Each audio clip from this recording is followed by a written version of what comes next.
Glenn, can you hear me?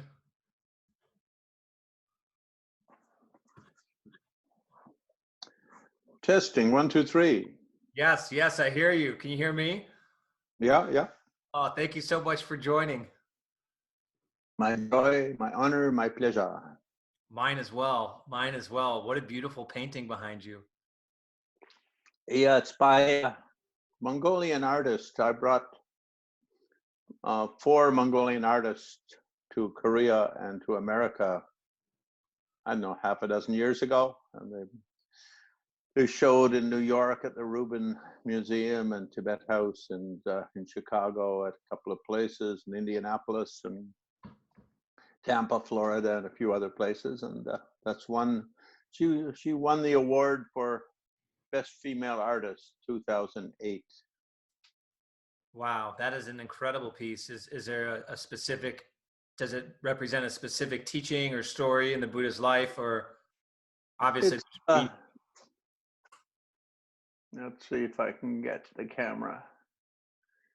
It's white Tara, which is healing Tara. So the healing form of Tara, and then manifesting and throwing down emanations, healing goddesses or healing deities that throw down healing herbs. So all the herbs are being thrown down and they fall from the rainbow, through the rainbow, and they fall onto the earth. And so that's the Mongolian landscape out on the steppes. So beautiful. How much is that piece for sale, or is that your private collection? No, they're for sale. A couple of $1,000s. Wow, tremendous. They all went to, and when they were sold in New York, everything depends on galleries, right? So in the gallery, I think it was 8,000 or something like that. Yeah. But you can have it for 2,000. Oh, I might take you up on that, actually. There was a piece that you brought to a teaching that you did in Bloomfield. It was a Vajra Yogini. She was coming out of a dead person, or the dead person coming out of their old body. That's a particular kind of meditation practice, tantric practice, where you imagine that you leave your body in the form of Vajra Yogini, and she reaches around and she cuts up the top of your skull and holds it up as sort of a cooking pot, you could say. And then she cuts up your body and throws it all into the cooking pot and into the skull cup, and it, with mantras and so forth, is transformed into healing nectars. And then you throw the nectar into the 6 realms to heal all living beings. So in the highest heavens, to heal the gods of their pride and arrogance and self-complacence, and the titans to heal them of their jealousy and constant bickering and fighting, and humans of our sorts of narcissism and sense of we're more important than the ants and the snails and the elephants, and the animal realm to heal them of lack of self-awareness, and ghost realms to heal them of fear and hunger and so on. Then the hell realms to heal them of violence and pain. So it's a standard practice known in Tibetan as chud, which means cutting, the cut. And it's cutting out the root of ego. So that I left that painting actually in Ann Arbor with my hosts up there. Oh, really? It's at the Jewel Heart Center there. Well, I had left it at the Jewel Heart Center for the Jewel Heart where I taught last year. It was my last teaching of the tour, and so I left it in Jewel Heart because I didn't want to drive it south with me all the way.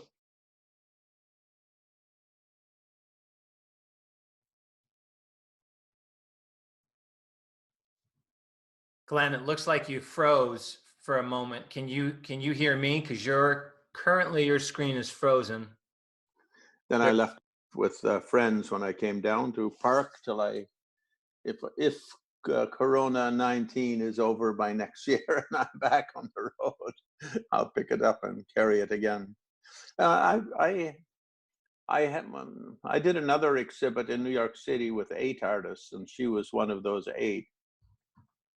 And they all brought over maybe 30 paintings, and they all sold about 15 or 20 of them.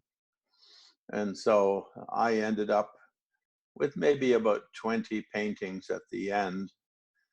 And I would take them with me on tour and sell them to raise money for those artists, and just to, you know, for them to carry them back to Mongolia after the show was not that practical. You know, shipping's expensive, all that sort of stuff.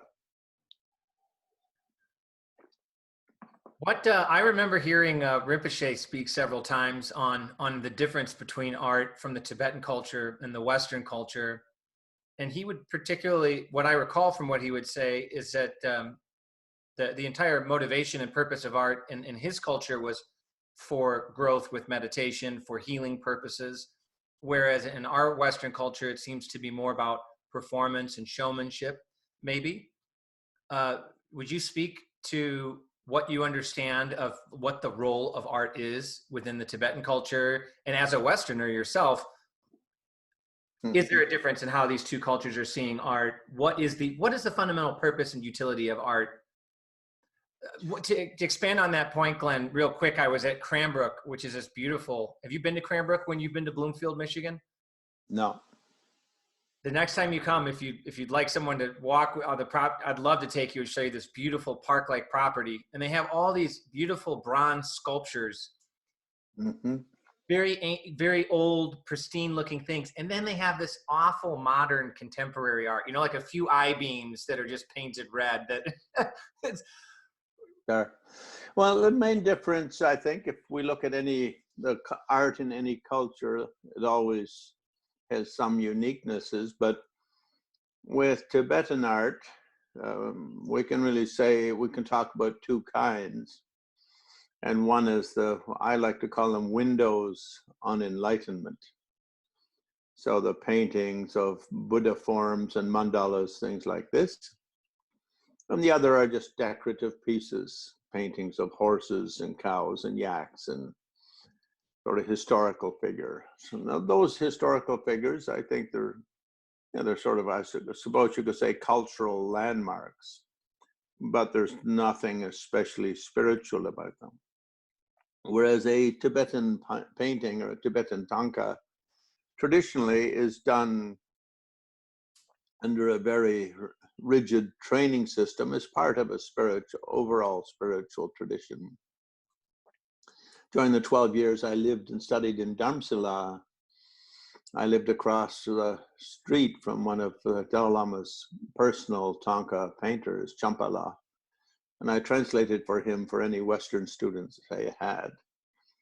And so I got to learn quite a bit about the training in the tradition and also sort of the living practice of it. So traditionally, if I want a painting and I do certain kinds of meditational practices, for instance, say Amitayas, healing practice, or White Tara healing practice, or if I do other kinds of practices like Shenrezi for increasing compassion and wisdom, or Manjusri for increasing sort of mind clarity and primordial good sense, I guess you could say, or Vajrapani, a sense of, to increase one's sense of one's own personal power or competence, how one is as great as any other being who ever lived and only has to manifest that to embody it. So one will go to the artist and say, these are my main practices.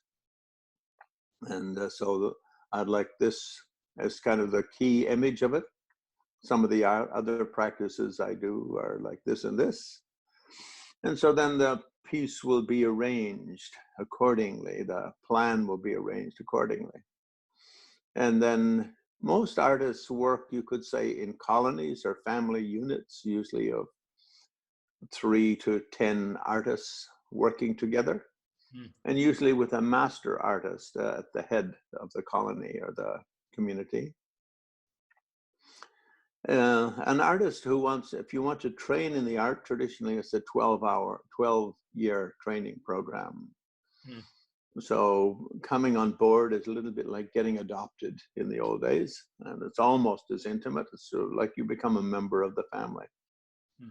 You spend the first year just learning that particular colony's tradition of doing rocks and waters and clouds, you know, the earth, water, fire, air, the four elements, you could say, Hmm. and spaciousness. And you'll spend the next year doing animals like the snow lions and the yaks, and the particular way that colony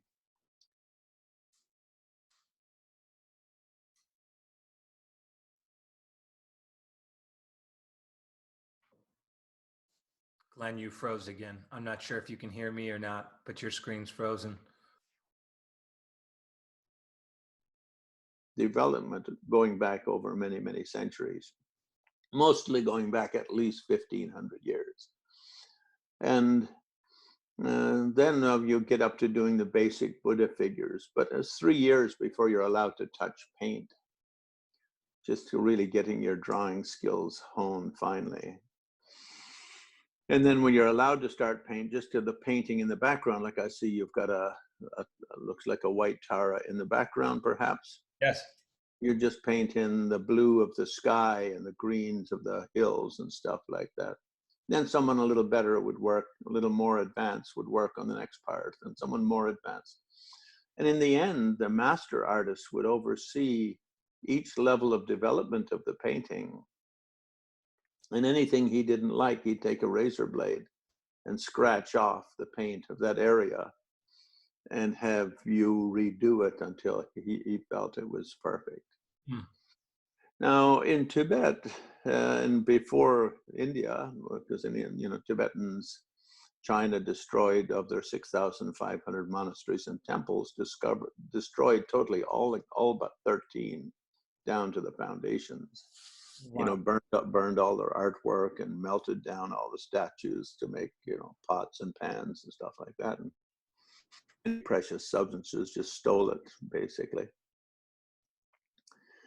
And so in Tibet, most of their stuff was destroyed, although, some of it made it into hiding and some of it was carried out by the refugees coming out, and some of it stolen by the Chinese army, made its way to the antique markets of Hong Kong and Taiwan and New York and San Francisco over the years to follow. But in India, there was very little with the refugee community. So the way the refugees paint in India isn't quite as fastidious as in old Tibet, where the amount of time an artist would spend on a piece was probably 3 to 6 months. Mm-hmm. Whereas, your piece back there was probably done by one artist in 2 or 3 days, maybe 4 days, something like that. They probably had a stencil, laid it out over it, just tapped through the stencil to get the outline, had the drawer draw it in, and had a couple of different artists of different levels wash it in, because it'll be a Nepali piece probably, I presume. I got that from Ujjain. I got Tara from Ujjain. Okay, yeah, then that's better. That's a better piece, and I can't really tell from this distance on the camera. But pieces made in Nepal are just sort of put together very, very quickly. Whereas in Tibet, before an artist would do a piece, often he or she would do the retreat for that practice. So if it's a Yamantaka Tanka, they'll do a 9-day mantra meditation retreat.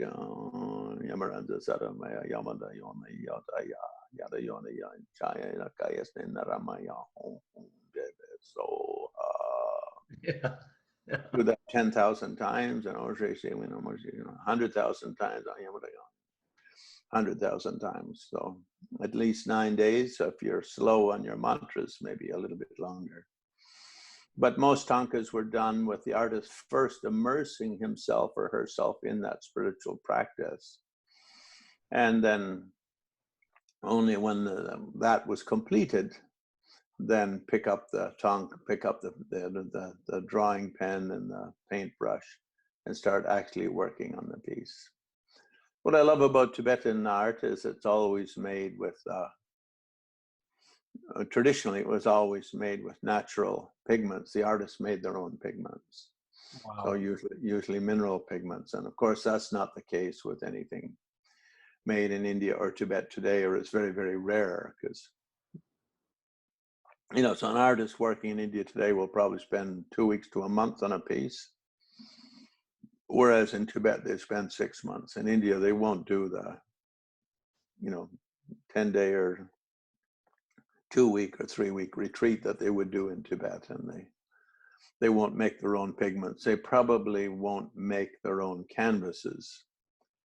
Whereas in India, you can just buy canvases, pre-made canvases in the art stores and stuff like that. But that's always unknown. But anyway, in India, well, I mean, Champala, Dalai Lama's artist, naturally making for Dalai Lama, would always make his own canvases and make his own pigments and do that. But that was in the mid-1970s, early 1970s. So that was kind of the last generation to do that in India.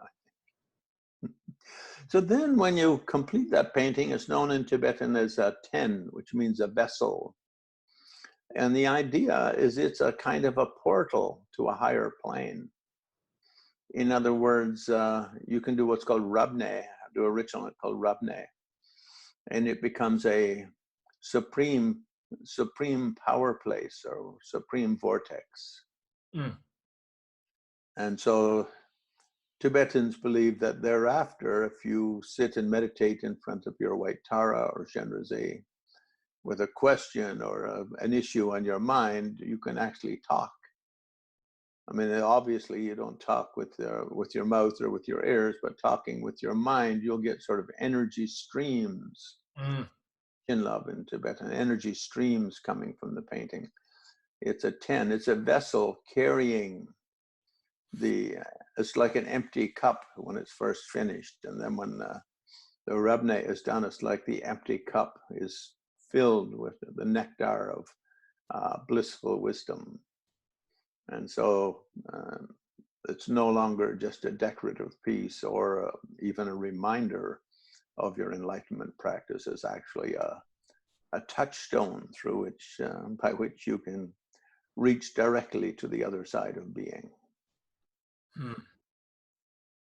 I think that's true in many, with really great pieces of art that have been blessed in that way, or I don't know, blessed is a weird word in English, but have been, say, empowered in that way through usage and through people's activity around them.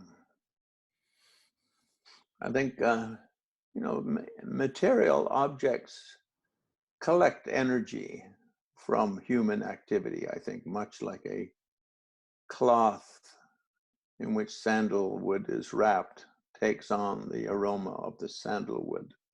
Mm. So if you go to a place like the Potala in Tibet, where Dalai Lamas lived and Panchen Lamas and every High Lama, every Central Asian from East Russia down through North India, all wanted to visit on pilgrimage. And if you go through those chapels and the images in there, I mean, you kind of get a contact high, so to speak, from all of those tens of thousands of pilgrims who visited over the past many, many centuries, millenniums really, because it was built roughly as the Red Fort. It was built in about 630 or something, so 1300 years ago. Glenn, you're reading my mind. I was just, before you got on, I was reading an article of yours called The Secret Life of Power Places that you wrote in Mandala magazine. Yeah, would you speak more about the technology that's employed in creating these power places, creating sacred images, creating sacred physical spaces? What's the ultimate point and utility of doing such a thing? And then what would you recommend to someone listening who may not be a Tibetan Buddhist or Buddhist at all, but might want to explore their capacity to infuse physical objects with mental energies?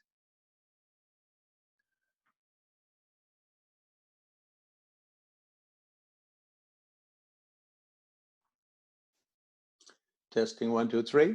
I'm here. Can you hear me?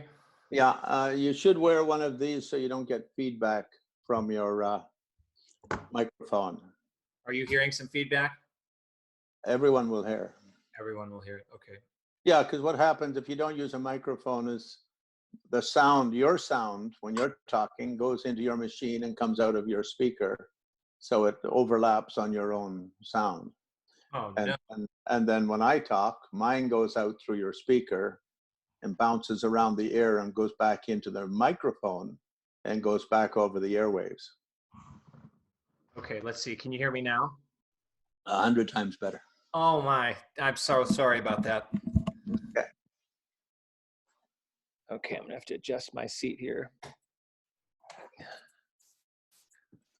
Yeah, a good microphone's always a good thing to use. And sometimes my high-tech people complain, Glenn, you've just got like a $30 one. You should get a $300 one. Yeah.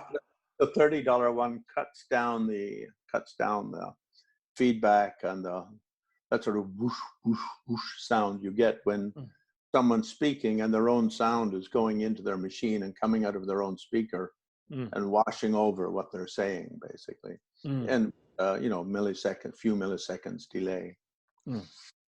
Yeah, so power places. In Tibetan, the Tibetan word for those, Chinlabgine, and sometimes Ne-Chen, but sometimes Chinlabgine. Chinlabgine means places which are endowed with great energetic waves. And I think there's two things happen here. And on the one hand, I think the earth in most ancient world systems is the body of a living being. The earth is a living being. It's not just dead rocks and dead water and dead clay and so on. It's everything is like a living being. And just like on our body, we have pressure points or acupuncture points.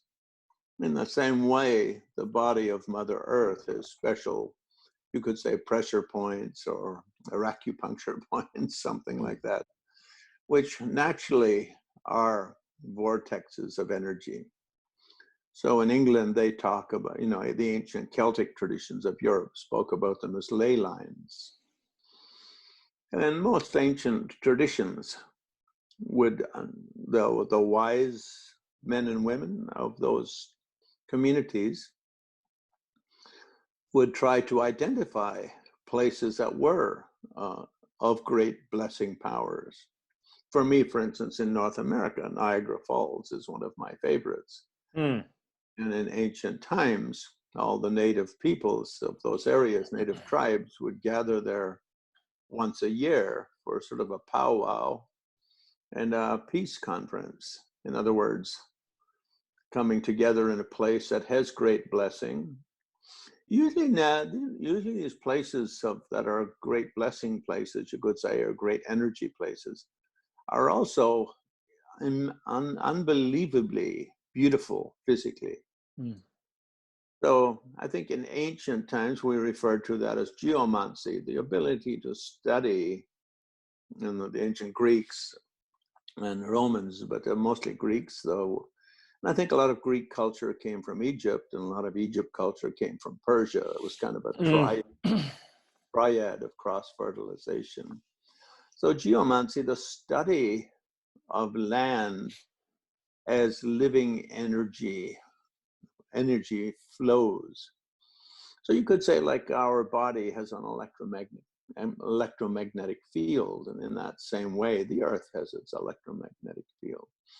Those electromagnetic lines crisscross over one another, and at a certain point, certain places, that energy is especially high. So it's like the second Dalai Lama, when he went to the retreat place of Gampopa, who was Milarepa's great disciple. So this is he was maybe 350 years after Milarepa, after Gampopa. He goes there and he goes, Kehu, the energy was just so thick you could almost cut it with a knife. Mm. Sometimes it's almost like being in the middle of like a lime pie or something like that. It's sort of that kind of, it's all that kind of consistency of thickness. You have this feeling that your body just becomes completely weightless and buoyant, and your mind just completely opens up. That's just this kind of amazing wave of consciousness, transformation of consciousness, just impacted by the place. Mm. And we see that, we see the sort of energy, the coarse side of energy and how it affects body and mind. For instance, if you turn on, soft, gentle music, you feel relaxed and peaceful. If you turn on violent music, you feel violent. And if you turn on sort of romantic music, you start feeling romantic, and so on. Mm-hmm. Yeah. But it's not only on a coarse level, it's also on a very subtle level. So I think power places are talking about the subtle energy field and electromagnetic field of the planet and how that touches down, how those energy lines crisscross one another and create kind of super intense places, super intensified places. So I think I've led groups on pilgrimage to, Nepal, Tibet, and Bhutan, maybe Tibet well, over 30 times, maybe 35 times or so forth, and often in through Tibet, or in through Nepal, going in through via Nepal or going in via China. But if one visits those places of great natural beauty, great geomantic power, you could say, then you really do get that sense. But at the same time, there's just the coarse energy level. So the subtle energy level is there. There's also the coarse energy level of just the amazingly beautiful quality, visually, aromatically, sound-wise, light-wise. In one of the Buddhist sutras, Buddha discusses 8 great qualities of any place of meditation if it's in a natural site. Mm. And so I think those kind of are pointers to what is being discussed. So this comes from India. This ancient tradition in the Buddhist world comes from India, and of course Greece and India were very interconnected since very ancient times. And so coming from Egypt up, from Persia, India to Persia, Persia to Egypt, Egypt up to Greece with Pythagoras and these people, and coming into the Zeus culture of Socrates, Plato, and so forth. And but in the Far East, in China, they refer to it as Feng Shui, the kind of the ability to read the energies of a place and how those energies flow. Mm. So power places are basically, you could say, a little bit like acupuncture points on the planet, where that little point where that needle touches your body makes a great impact. Like, for instance, a year ago, I was having trouble with the shoulder. Lifting up above hair became quite painful. And I've got a friend whose father is a Western doctor, and it says, oh, yeah, we should x-ray, and we'll probably have to scratch off a little bit of calcium or do this, that, or the other, with knives, needles, and heavy. And I've got another student, in fact, 3 of my students in Korea are really high-end acupuncturists. And one of them said, oh, no, Lama Glenn, don't let them cut you. I'll come over with my needles. And she came over and she just scratched. She didn't put the needles in. She just scratched at one point, and then scratched at another, scratch, and chose 2 or 3 points and just changed the energy flow. And within, I would say, 20 minutes, the pain from lifting it above this went down at least 50 or 75%. And within a week, I could go like this with no problem whatsoever. Wow. And it's really just to do with the energy flow of the body. touching those power places and how that affects energy flow. So one of the great properties or effects of pilgrimage is that our whole body kind of gets, we touch the sacred acupuncture points of the planet, you could say, and it readjusts our own energies. That impacts our whole energies. So, for instance, in the first Dalai Lama discusses various healing methods in the Tibetan Buddhist world.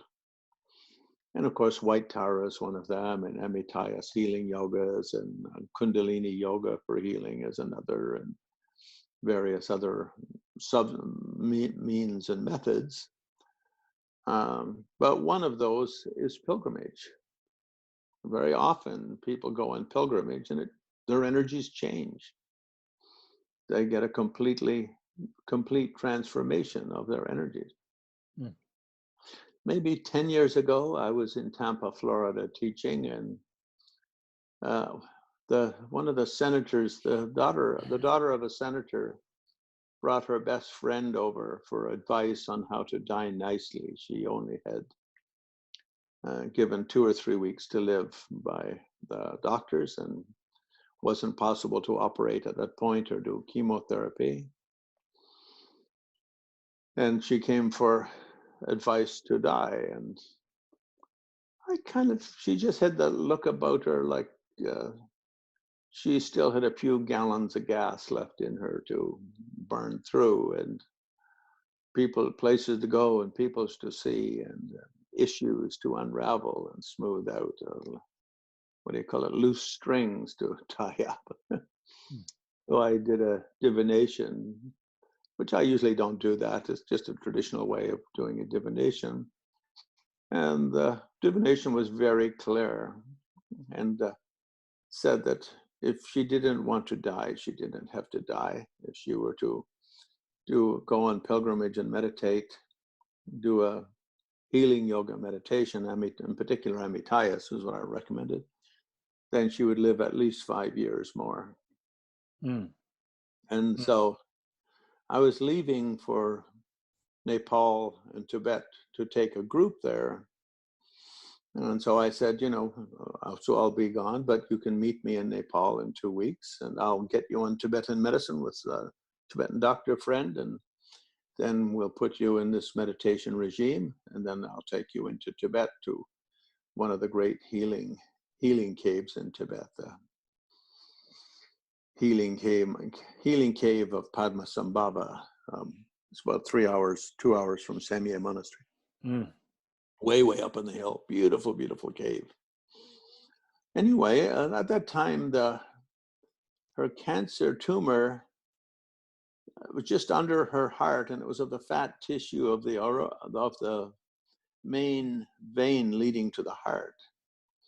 And so they couldn't operate on it because there's just no way to do that, and too far gone, developed for any hope of chemotherapy. So at that time, I would say it was almost as large as a grapefruit, sort of popping out from under her rib cage, pushing her tummy out from under her rib cage. And we went over, and so she came and she met us. I took my group into Tibet and put her in retreat for 2 weeks while I was in Tibet with my group, and put her on Tibetan medicine and doing meditation.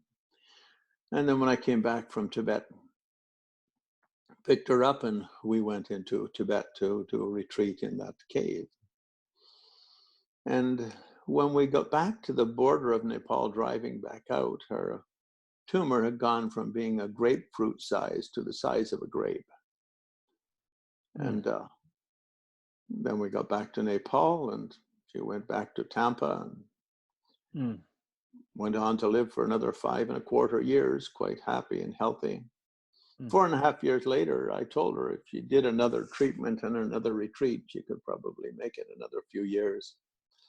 But she was in her mid-70s, and she was very happy with what she had gotten accomplished. And she said, well, I think I'll just let it ride how it goes from here, because meditating in caves is kind of uncomfortable. She's gotten over her fear of death in this 5-year period, and had the greater fear of not sleeping in her bed than of sleeping on a hard mattress. Okay. Oh. The princess and the pea. So you feel like obviously a lot of that came from a meditative inspiration that you were able to connect with for whatever number of reasons. In Tantra, we think there's really only two things in the universe, mind and energy. Mind rides on energy like a man rides on a horse. And everything physical is basically just energy. And everything, the manner in which we experience all things that are energy are the radiance of our own spirit or the radiance of our own soul. And so it's really the positivity of or negativity of energy which creates the fluctuations in our well-being, not only on a health level, but on many different levels. For example, in the Amitayas healing yoga, they do 4 basic levels of healing. And the first, you could say, is a kind of a healing of life force that has been lost to negative forces. And so the idea there, I think, is every time we have an unpleasant or a traumatic experience with the negative beings, our joie de vivre, so to speak, is hammered down a little bit, is scarred or weakened. So that's likened to losing some of your life force, losing some of your life energy. And we can see this, and we see a little kid like 2 years old and they're all full of beans. And then we see them at 6 and they're still quite full of beans, but a little less beanie. And then we see them at 20 and then we see them at 60 and then we see them at 90. And it's like all the beans are just about gone. But if we take care of that bean-like quality, and so the first one you could say is a kind of a healing by means of forgiveness, perhaps you could say. And all the negative things happen to us, also negative things that we do to others. Has a kind of a scarring impact on our soul or on our spirit or on our mind. Our Sanskrit word is santana, as in Carlos Santana, but right. Santana on our stream of being. And so Buddhists don't like to use the word soul very much because Christians give it a particular type of meaning, which for us, the self doesn't have much of that meaning. And so soul here meaning santana, our stream of being. So when we do that practice, we do mantra and we send out light and we think, throughout this life or any previous lives, I send out this light and it's like going on rays, hook like rays, and goes out and fills the world. And as it comes back, it draws back with it any kind of energy or a life, a joy of living, any full of beanedness that's been lost through negative encounters with others, from gods to ghosts to humans to animals to whatever, spooks and goblins and elves, titans. But think the Tibetan word for it is geg. Geg here just means hindering being. Sometimes it's translated as hindering spirit, but it really means any person any living being that really upset our apple cart. Let's say, using a kind of a popular term today, creates a kind of a mini PSTD, post-traumatic stress syndrome, which just sort of darkens our soul, darkens our spirit, darkens our energy flow. So that's always the first healing in the Milarepa healing system. Healing our own feelings of guilt, I suppose you could say, towards negativities we've imposed on others through unknowing or carelessness or just anger or attachments or greed or whatever. and at the same time forgiving others for those. So I think, Christ stole this idea from Buddhism when he put the Lord's Prayer, forgive us our trespasses as we have forgiven those who trespass against us. Mm. As you know, Christ was in India studying Buddhism between ages 12 and 26 or 27. Mm. Those disappeared years when, after he insulted the rabbis in the temple and was going to be stoned to death for heresy. Mm. He and his family had to hop on some camels and go east, young man, go east. Lama Glenn, would you say that in the Milarepa system that's the first, that purification of what had darkened one's light, saddened one, lessened one, diminished one, is because Milarepa himself had kind of a pretty dark past? No, this lineage of practice comes to Tibet, not through Milarepa, but through Rechungpa. And Rechungpa had traveled in India 3 times for a total of about 12 years. And on one of his visits, met a disciple of the great Indian female master Siddharani Drupegyalmo, and received those lineages, not from her directly, but from her great disciple, someone called Tipupa, the pigeon Mahasiddha, the pigeon man. Huh. He was so called because as a youth he died and was on a funeral pyre. And then they were just about to light the fire and a pigeon landed on his chest and fell over dead. And he sat bolt upright. And so the idea, I think basically the idea is that he was in a death-like state, a very deep comatose state.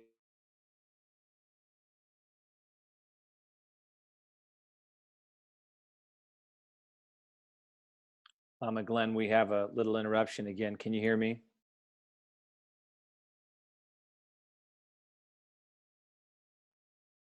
I don't hear you yet.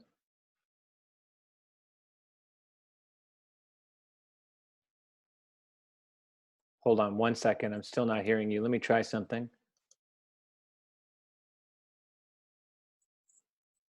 Okay. There you are. There you are. Now you're back.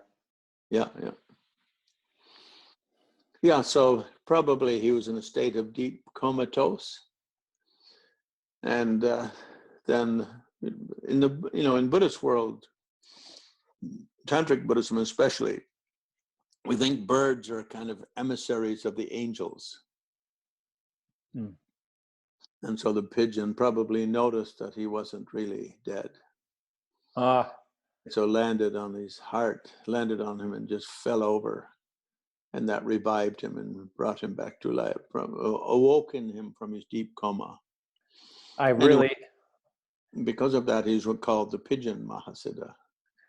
I was really enjoying the podcast, all the podcasts that you did with Guru Viking, or is it the Viking Guru? Mm-hmm. One of those, but you had taught, and you have multiple interviews with him, and in one of them you were talking about birds, and that you feel like you have a special relationship with birds.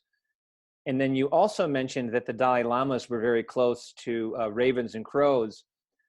And I had heard that as hearsay in the Jewel Heart community before, that in the Gelugpa tradition, the raven or the crow was very special, and that also oak trees was special. And I remember asking Rinpoche once if that was true, and he told me, like, I might have misunderstood him, but kind of like it's not what I thought it was, and he kind of dismissed the question altogether. But you had mentioned that the Dalai Lamas are close with ravens and crows. Would you speak about birds? And then also, was there some relationship with the oak tree and the Gelugpa tradition? With ravens, crows and ravens with Dalai Lamas certainly, because, and this really comes from India. In India, Avalokiteshvara, Buddha of compassion, one of the 8 great disciples, Bodhisattva disciples of the Buddha, it's he who answers Shariputra's questions in the Heart Sutra.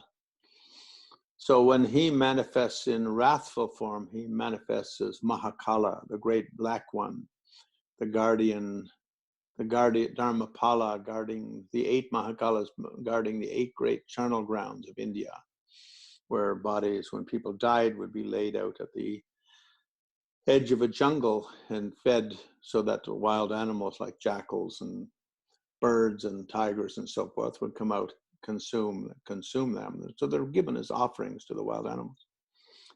And so that's an act of, that's our last possible act of compassion when we die, is to give our body in some way.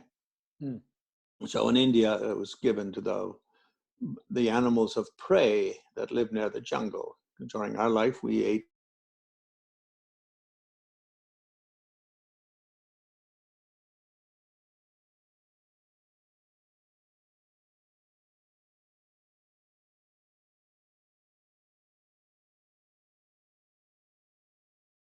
doesn't have a high carbon footprint from cremating or whatever, and you don't waste land by burying it, which is kind of silly to bury bodies. And so Mahakalas, each of the great Dharmapalas has a totem animal and a totem bird. So the totem bird of Mahakala is the raven or the crow. Now, ravens and crows are really the same bird with a slightly different sized penis, so to speak. They're very close, very close species. So it could be either, but the raven is a little more auspicious than the crow in the Buddhist world, in the Mahakala tradition. But the crow is kind of like a miniature raven. So, for instance, when the first Dalai Lama was born, his mother was a widow. His dad had passed. No, his dad was alive, but they were attacked by bandits. The family was attacked by bandits. It was a small herder family. And mom hid the little child, newborn baby, just born the night before, behind a rock. And they all ran off into the mountains, because otherwise bandits, often they would rape and kill and all the rest of it. So ferocious types. And when they came back, after the bandits left and they came back at dawn, the bird was surrounded by a group of ravens and crows who were fending off predators like the wolves and jackals and so forth. Wow. And so that was taken to indicate that the first Dalai Lama, therefore, was an emanation of Shenrezi, or a great blessings from Shenrezi. Then at age 7, that's right, his father died when he was 7 years old. So the father was still there at that time. And they couldn't afford to keep all 4 of their kids. A single mom couldn't afford to keep all 4 kids, so had astrological charts done for which ones to put in the monastery. And he won the lottery. And he was put in Nongchen Monastery under the care of an uncle. But at age 20, he went on to become the greatest sort of spiritual master of that tradition. So, and he went to Tibet, central Tibet, met Tsongkhapa, and became one of Tsongkhapa's 5 greatest disciples, even though he just met Tsongkhapa 4 years before Tsongkhapa passed away. So that was all due to the help and blessings of the ravens and the crows. I would say the sacred energy is symbolized by ravens and crows. Do you particularly have a bird that you feel most connected to? I also feel strongly connected to ravens and crows. Yeah. To go back a little bit to what we were talking about with power places, I was hearing you say that the earth has ley lines and its own kind of pre-existing points on the sacred body and the living body that is the earth. Right. So my point there was to say there's 2 kinds of power places. Those which are, we could say Rongjung in Tibetan, which means self-arising or spontaneous, Mm. or completely natural. Mm. Like Niagara Falls, humans didn't have to do anything to make it so energetic and so spectacular and so refreshing and so healing. And then those which become great through association. In other words, a place where someone meditates just simply because that's where their own individual karma happened to lead them during their life, and they went there and they achieved enlightenment there. And so just through association with their enlightenment, that becomes a great blessing place. It sort of becomes a place where one can directly connect with them, I would say, and with the enlightenment state that they represent. And of course, if they become very well known, like say Tsongkhapa, then his enlightenment gave it Ulka Chulung over the centuries to follow. Many thousands and thousands and thousands, hundreds of thousands, millions of people visit and add their energies to it, their enthusiasm, you could say. So these aren't self-arisen, but rather they're generated by direct human interaction. So they sort of absorb the blessings, you could say, of all of that spiritual activity. So when you go there, you really do sense that energy. You really do sense that activity, and you become part of it, and it sort of washes through you. So those two kinds of healing places, and they both have their own charms. The natural ones are always more stunningly beautiful, I would say. And the ones which were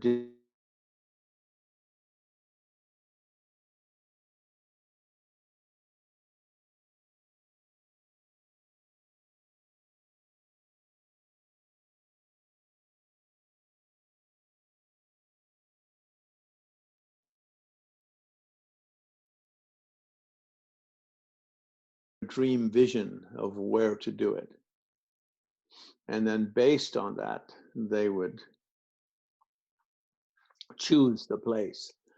So it's not that there's something as obvious as with the natural power places. It's a more subtle level, you could say. And so, for instance, the first Dalai Lama's monastery of Tashi Lumpo, and he was trying to decide where to build it, and various peoples were offering to sponsor and offering pieces of land. But then he did retreat, and in his retreat, Palden Lamo, he had dreamed of Palden Lamo. And in Palden Lamo, in the dream, when he looked more closely, she was sitting just above a bird offering site. A bird offering in Tibet was when anyone died in the area, you took their body and the cutters would cut it into little McNuggets and feed it to the vultures. And those places, generally, they had flocks of vultures living within 50 miles. So when a body shows up, anywhere from 20 to 500 vultures show up within half hour. They signal each other, and they just, if you go to Drikung, for instance, every time you're there, there's maybe 5 to 20 bodies being offered on any given day. And 300-400 vultures show up. And so he dreamed of Palden Lamo, and Palden Lamo later became his main Dharmapala during his life, and his main guardian angel, you could say. And appeared, and then in the dream showed the bird offering site. And every bird offering site has a big flat stone in front of it, on which traditionally the bodies were tied down. And they'd often put stakes in the ground and tie the arms, because when the vultures come, otherwise they're so strong just pulling in like that. Right. You don't want this thing flapping around and flying off into space and pieces like that. So. And then in the dream, he heard from resounding from the sky like thunder from the sky. Tashi Lumbo, the mountain of auspicious qualities. And then in his dream, if he were to do this, the Tashi Lumpo monastery would become a sort of factory producing tens of thousands of enlightened beings, sort of an enlightenment factory, you could say. And so he spoke to the local king, and the king said, yeah, if you want to build it there, that's fine. So even today, if you go to Tashi Lumpo Monastery, the first Dalai Lama put his own throne directly behind that stone on which all the bodies were offered. And anyone coming to him for a blessing had to stand on that offering stone and get their blessing from him while they're standing on the stone on which for many, many, many centuries, probably millenniums, local peoples had been offered to the birds upon their death. So thousands of people would have been, often in the West we call it sky burial. There's no word like that in Tibetan, but I don't know if that's the West invented it or if that's a translation from the Chinese, because it appeared in Western literature after Chinese invasion of Tibet. So maybe the Chinese, maybe it's a translation from Chinese, I don't know.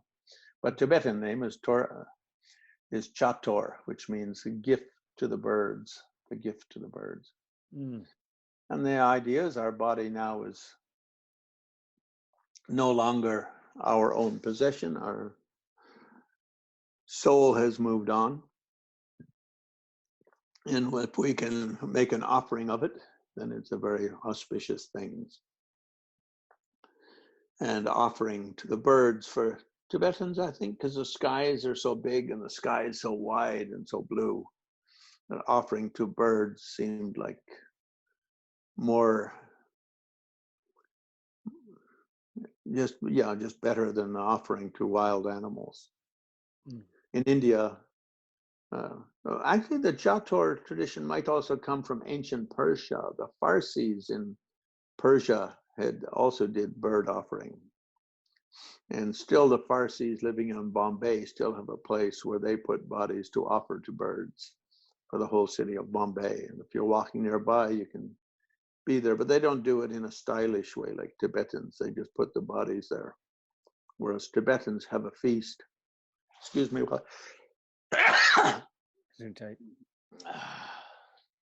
Buddhist.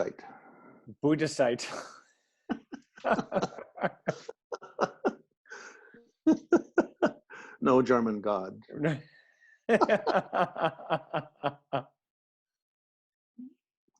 Yeah, so when the Tibetan world, the ones who offer it it's kind of a profession, and they're trained in this chud practice, offering of the ego and so on.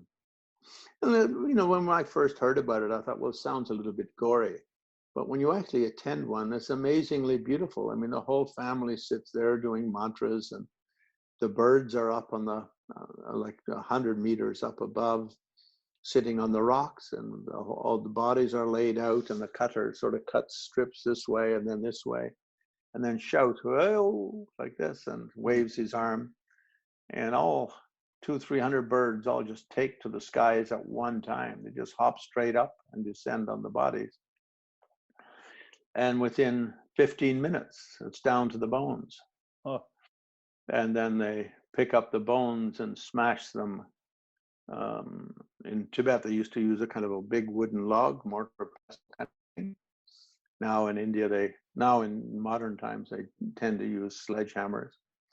And they put them in a pile, and then again they wave to the birds, and the birds come and finish off the bones. And then they scatter around maybe 10 kilos of toasted barley flour and toss that around, and then all the little sparrows, and that soaks up all the blood and grease and that sort of stuff. And all the little sparrows and other little birds come in and nibble that down for some fresh energy. Wow.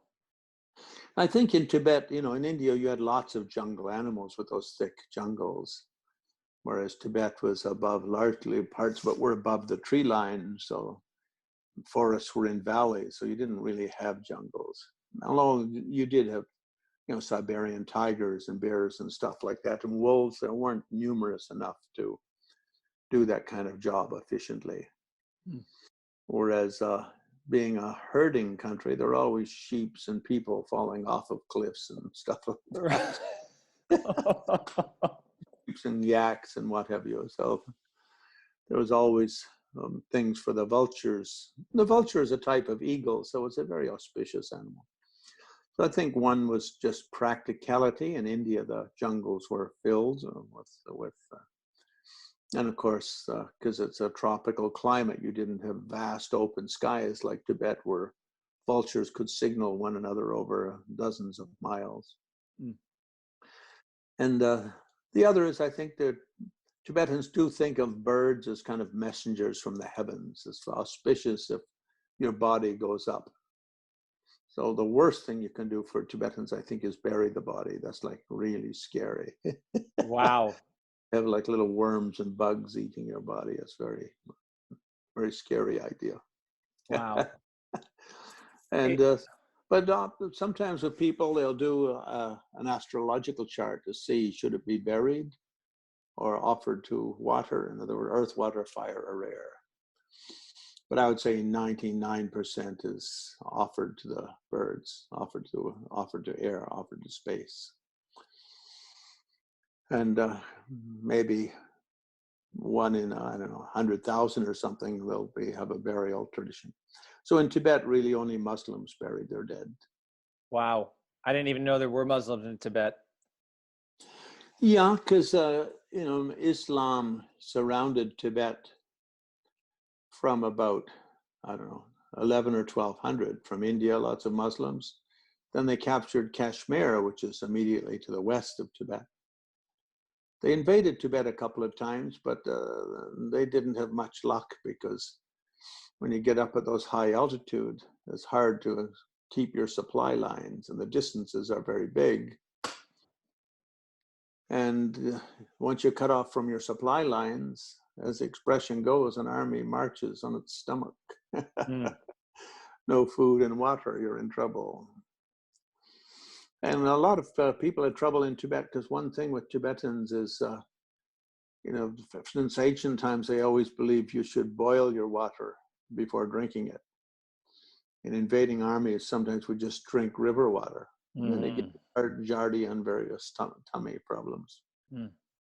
They seem to forget that, the bears and the moose are pee-peeing and poo-pooing in the water.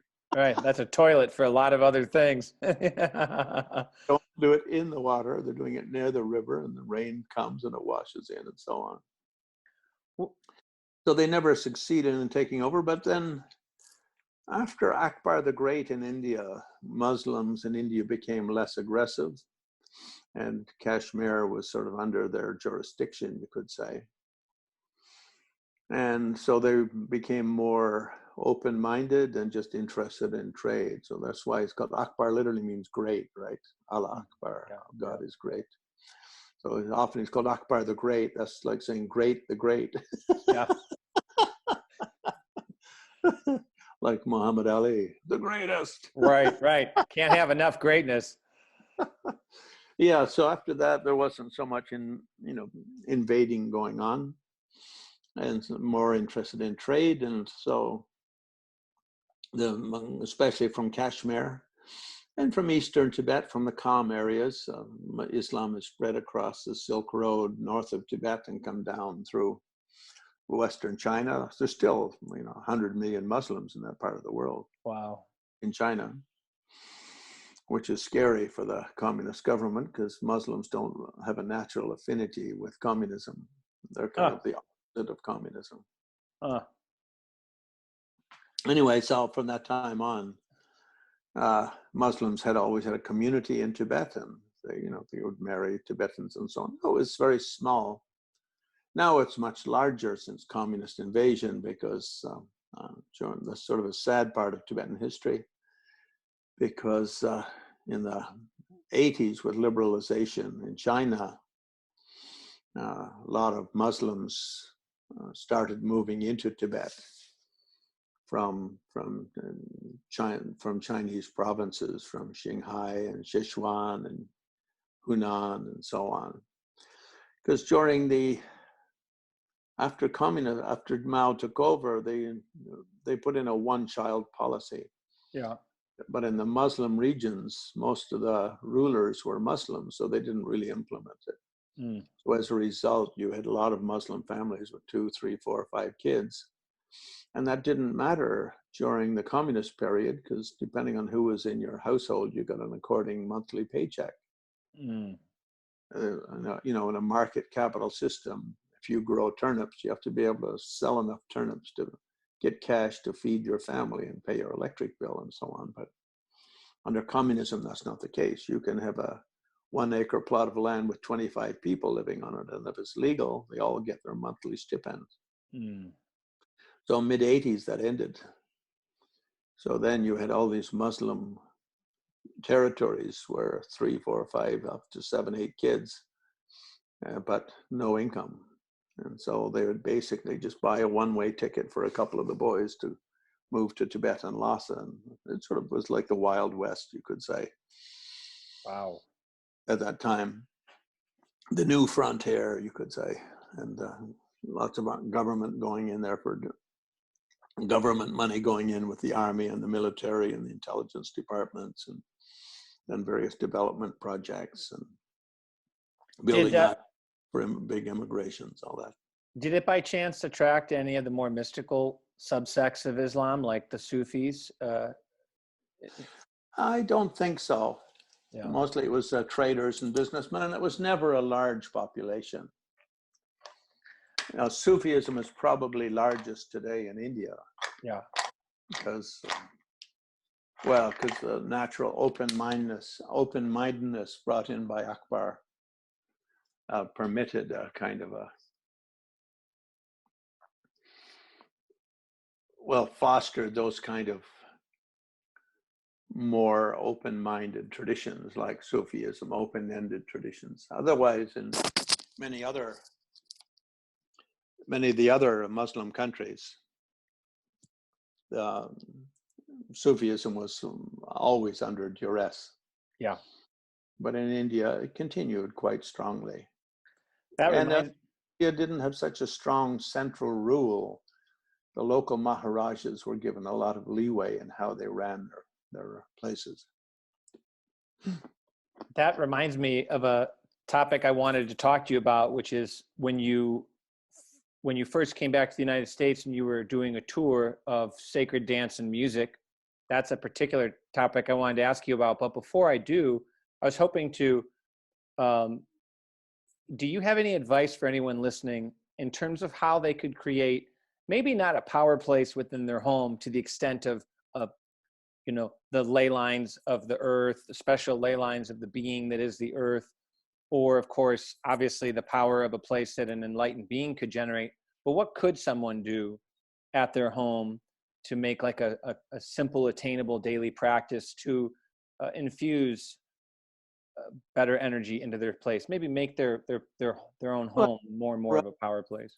I think every Central Asian family makes what they call a lakong in their house, which we call that a meditation temple, but a lakong literally means sort of a Buddha room. La there means deity, but it means Buddha.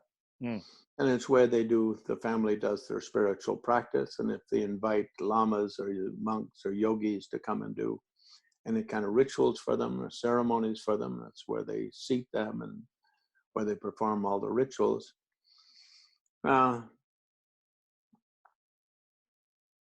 Often it's thought to be auspicious if it's facing either south or west. South, because south is the direction of the Lord of Death. So it reminds us of our impermanence. West, because it's symbolized by Amitabha, the Buddha of boundless light, the beauty of the sunset and all that sort of stuff. Having some quiet to it is important. window with a little bit of light streaming in so that it's not completely all electric light. And doing, in the Tibetan world, I mean, they would do this in caves, for instance. You set up a table. Well, we would call it an altar, I suppose, but they don't use that word in Tibetan. They just say a table. An offering platform, or a pleasing. The chu in Tibetan actually means to please. What's often translated as offering, but means to please. And we put up usually a statue of Buddha in the middle, and a scripture to his right, to your left as you're looking at it. And usually a stupa, which is the sort of symbol of the infinity of being, or Buddha mind, to his left, to the viewer's right. And then whatever other images one likes to have in one's meditation room. And usually it's things that just make you feel more refreshed and inspired to do your meditation practice. I was talking to a friend up a few months ago. I was teaching up in Russia in the Kalmuk area.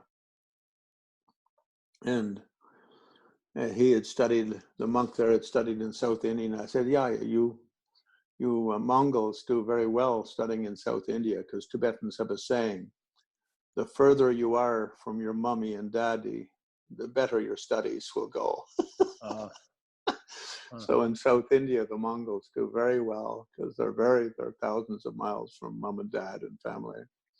Eastern Tibetans, escapees from Tibet, do very well because their parents are back in Tibet, and the ones born in India have more difficulty because their parents live nearby and are always like bugging them. And he laughed and he says, yeah, I used to be like that, but now the new distraction is the smartphone. Oh, yeah. Oh, I bet. Yeah. He said, no, it doesn't matter where you come from. It doesn't give you any advantage. It just comes down to your own willpower and your own determination. So he says, that's the new big hindrance, is the smartphone. And I think in one's room, to have a sort of a sense of being far from ordinariness. Because a problem with ordinariness is when we use these words samsara and nirvana in Buddhism. Samsara literally means going in circles, and nirvana means sitting in peace or resting in peace. Tibetans translated as in Nyungan Ledepa, resting beyond stress, place beyond stress or suffering or anxiety or unpleasant experience, you could say. So the idea of a meditation room, or in this case, we could say a Buddha room, a Buddha chamber, is to make a kind of a timeless, spaceless place. It's nothing to do with the rest of your life. Because when you think about your girlfriend, it spins you back on cyclic behavior. Think about your parents, it spins you back on cyclic behavior. Think about your job, it spins you back into cyclic behavior. Samsara means going round, round, round in circles. And as we all know, you can go round, round, round in a circle. It's like a Daytona, these Formula 500 races. These guys race round and round and get nowhere. I mean, it's like just round and round and round, and they end up with zero progress. Right. That's not meant as an insult to anyone listening who happens to be a Formula One fan.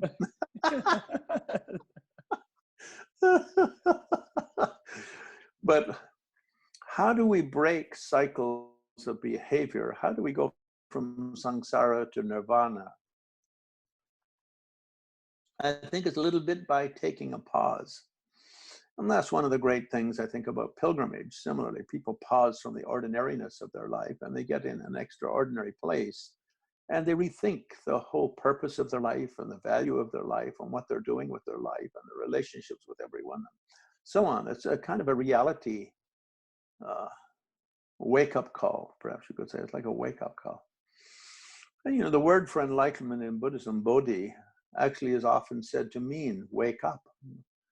Buddha, when he says, "But I'm Buddha," he said, I woke up. Mm. And our meditation chamber, or our Buddha hall, or Buddha chamber, whatever you want to call it, should be something like that, where we step out of ordinariness. I am Glenn Mullin, the writer, meditation teacher, podcast celebre. I like that. That's a great title.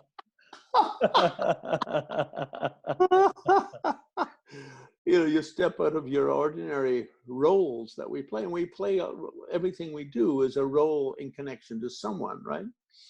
That's why we say there's no such thing as a banker. You're only a banker based on a bank and banking. There's no such thing as a father. You're only a father based on a lover and a child. And everything we are is a role dependent upon this triad of subject, object, and interaction. And it tends to develop its own momentum is the problem. We tend to just have what happened yesterday come back into our lap, and we pick it up and throw it in the same circle.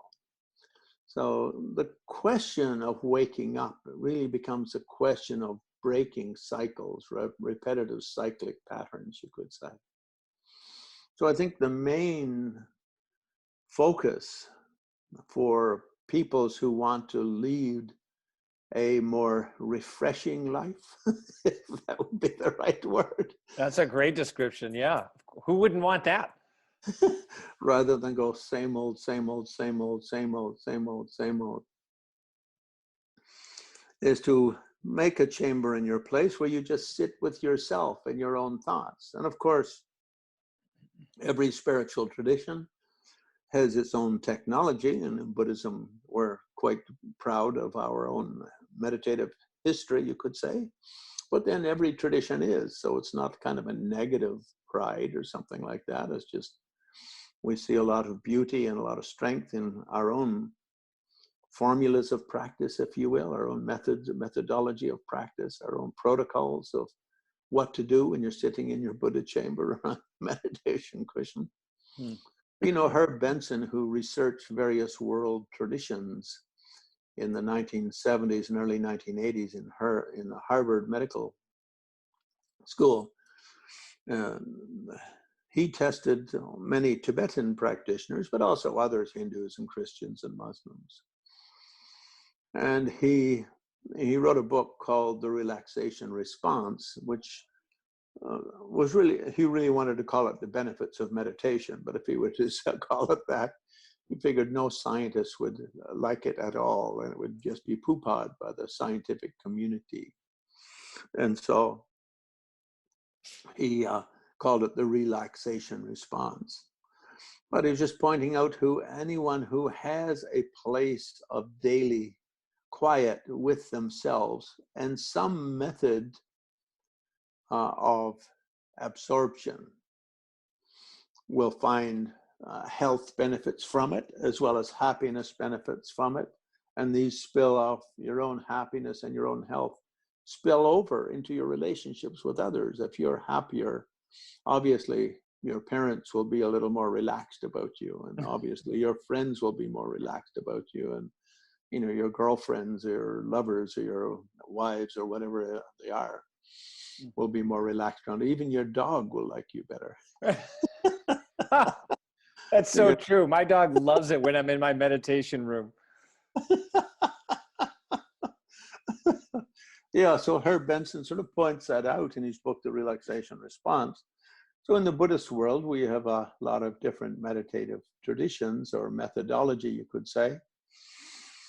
Dalai Lama school tends to follow the sutra practices based on Atisha and the early Kadampa masters. So the Lamrim and Lojong coming from Atisha, that's very, very popular in the Dalai Lama school, the Gelugpa. And for Tantra, we really prefer the Kargyu Chakra Samvara and the Sakya Guhya Samaja and the Ralukpa Yamantaka and the Hayagriva from the Nyingma. So Tantra in Gelugpa, Tsongkhapa received transmissions from all the different schools extant in Tibet at his time, and sort of brought the best of those into Ganden Monastery. So therefore, early Gelugpas were known as the Gandemba, based on what was built there. But later, Sera and Drepung became bigger than Ganden Monastery, so they got pissed off over being called Gandenpas. Why not call us Drepungpas or Serapas or Tashilumpopas? So they changed it from Gandemba to Gelugpa. Huh. And Gelugpa literally means the happy ones. Sometimes Gewa is translated as virtue, the virtuous ones, but that sounds sort of prudish, and that's not the meaning in the Buddhist world, because Gewa is defined as the cause of happiness. Whatever happiness you get in your life, it comes from Gewa. So you could call us the happiness seedlings. Hmm. Hmm. Who are you? I'm a happiness seedling. Not bad. Seedling of joy, joyful seedling. Yeah, so the Dalai Lamas basically took up that lineage from Tsongkhapa and went to town with it, and all later Dalai Lamas made it their main foundation of their spiritual training, spiritual practice, and spiritual lives, as did Panchen Lamas and many, many other great masters. Lama Glenn, there's so much I want to ask you. I just want to make sure I'm being respectful of your time. There's like 4 topics that have come to my head that I'm hoping either today or at a later time I can ask you about. I particularly wanted to ask you how you met Gaelic Rinpoche and how you two came to know each other. And then also if you'd share some insight and some words on, my wife just walked in.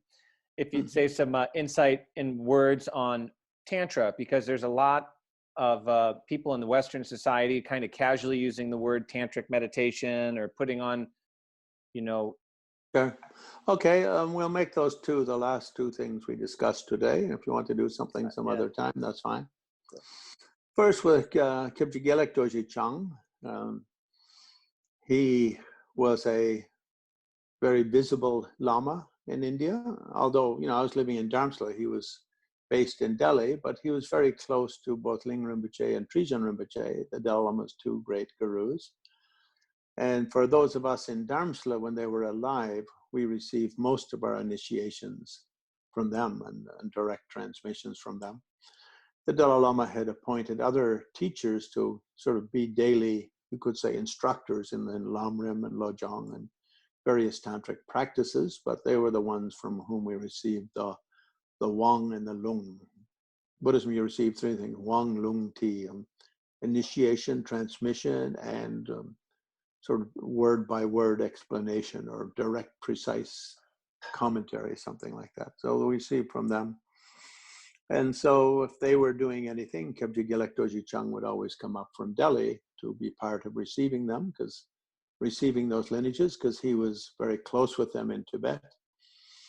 And after coming to India, I never met him when he was a monk. When I met him, he had already decided not to be a monk anymore, and I think he felt he could better serve the modern situation of Tibetans in exile as a non-monk Buddhist.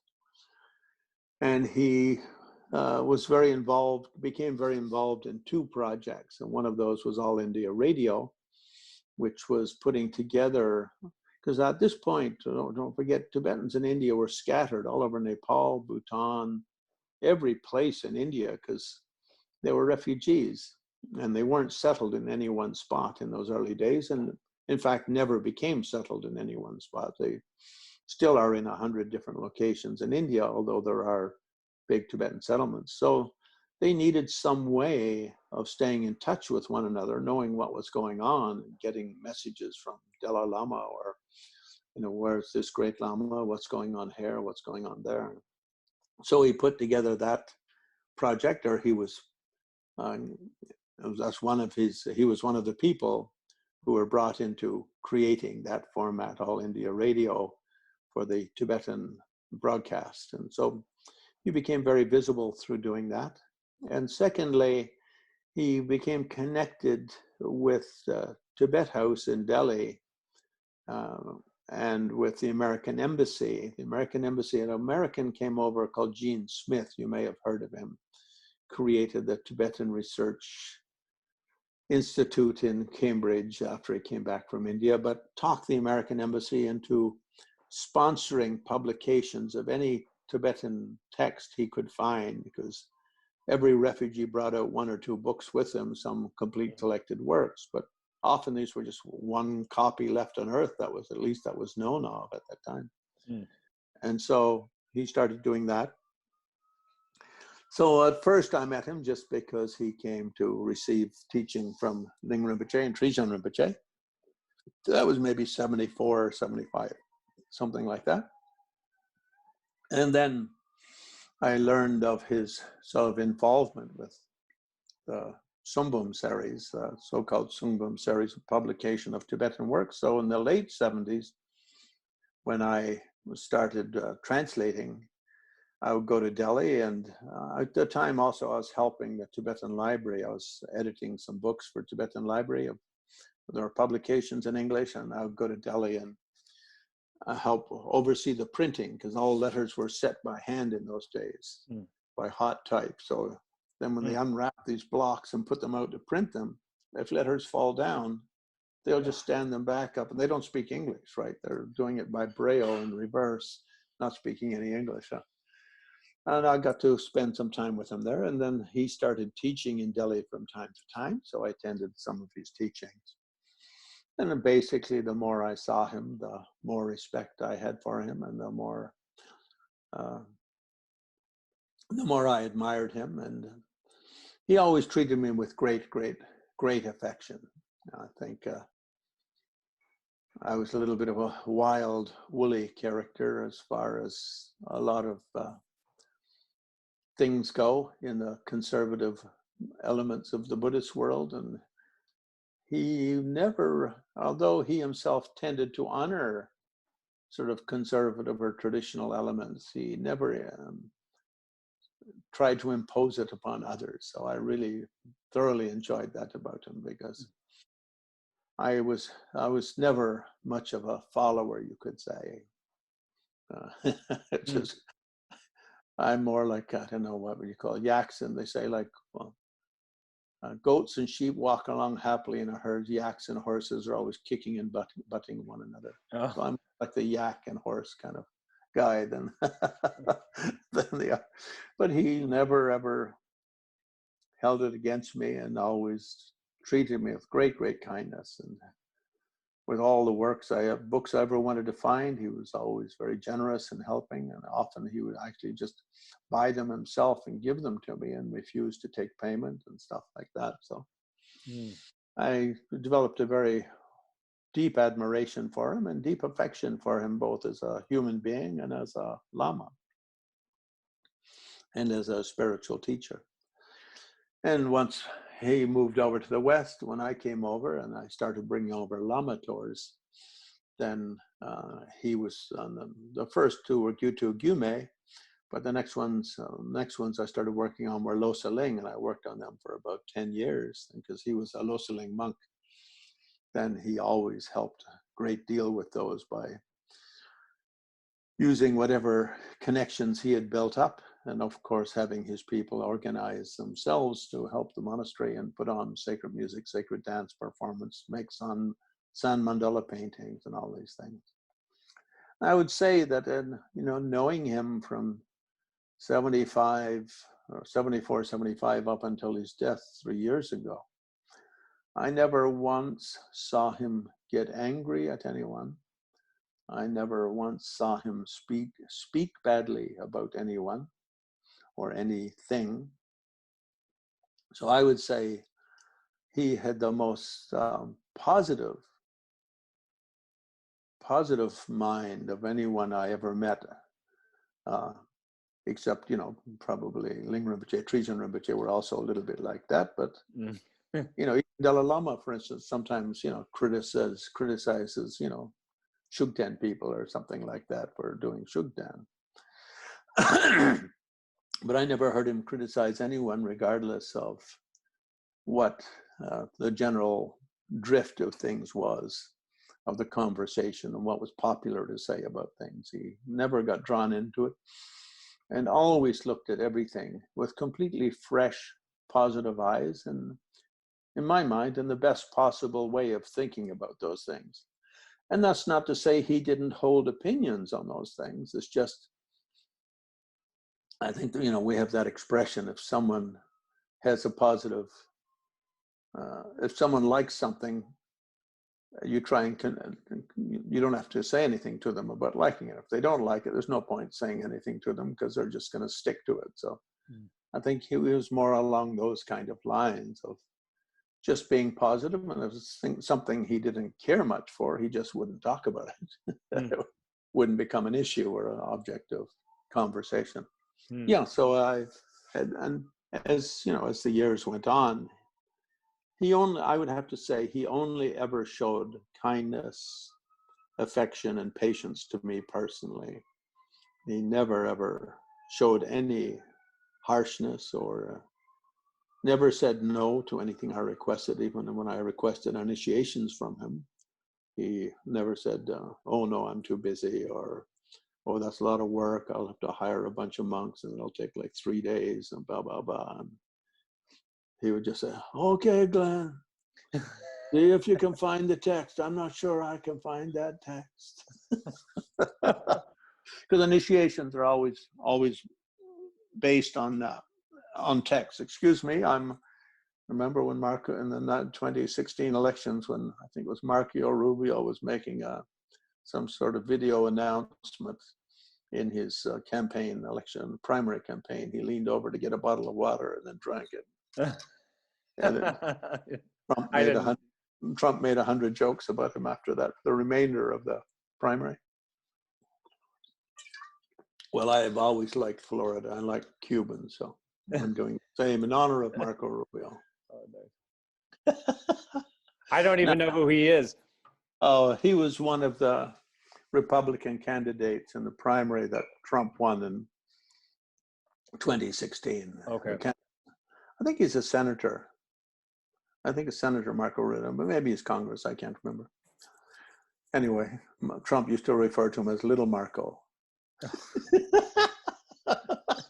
He's definitely the king of nicknames.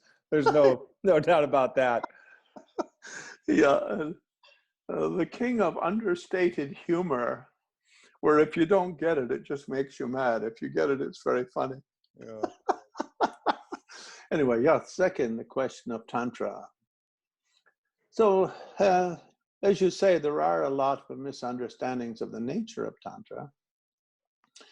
But Lama Tsongkhapa himself said in his own autobiography, he wrote a poetic or verse biography of himself, of his own life and his own studies and his own training, and then after sort of the verses on his basic training and his sutra training and then his Mahayana training and Bodhisattva trainings, he comes to Tantra.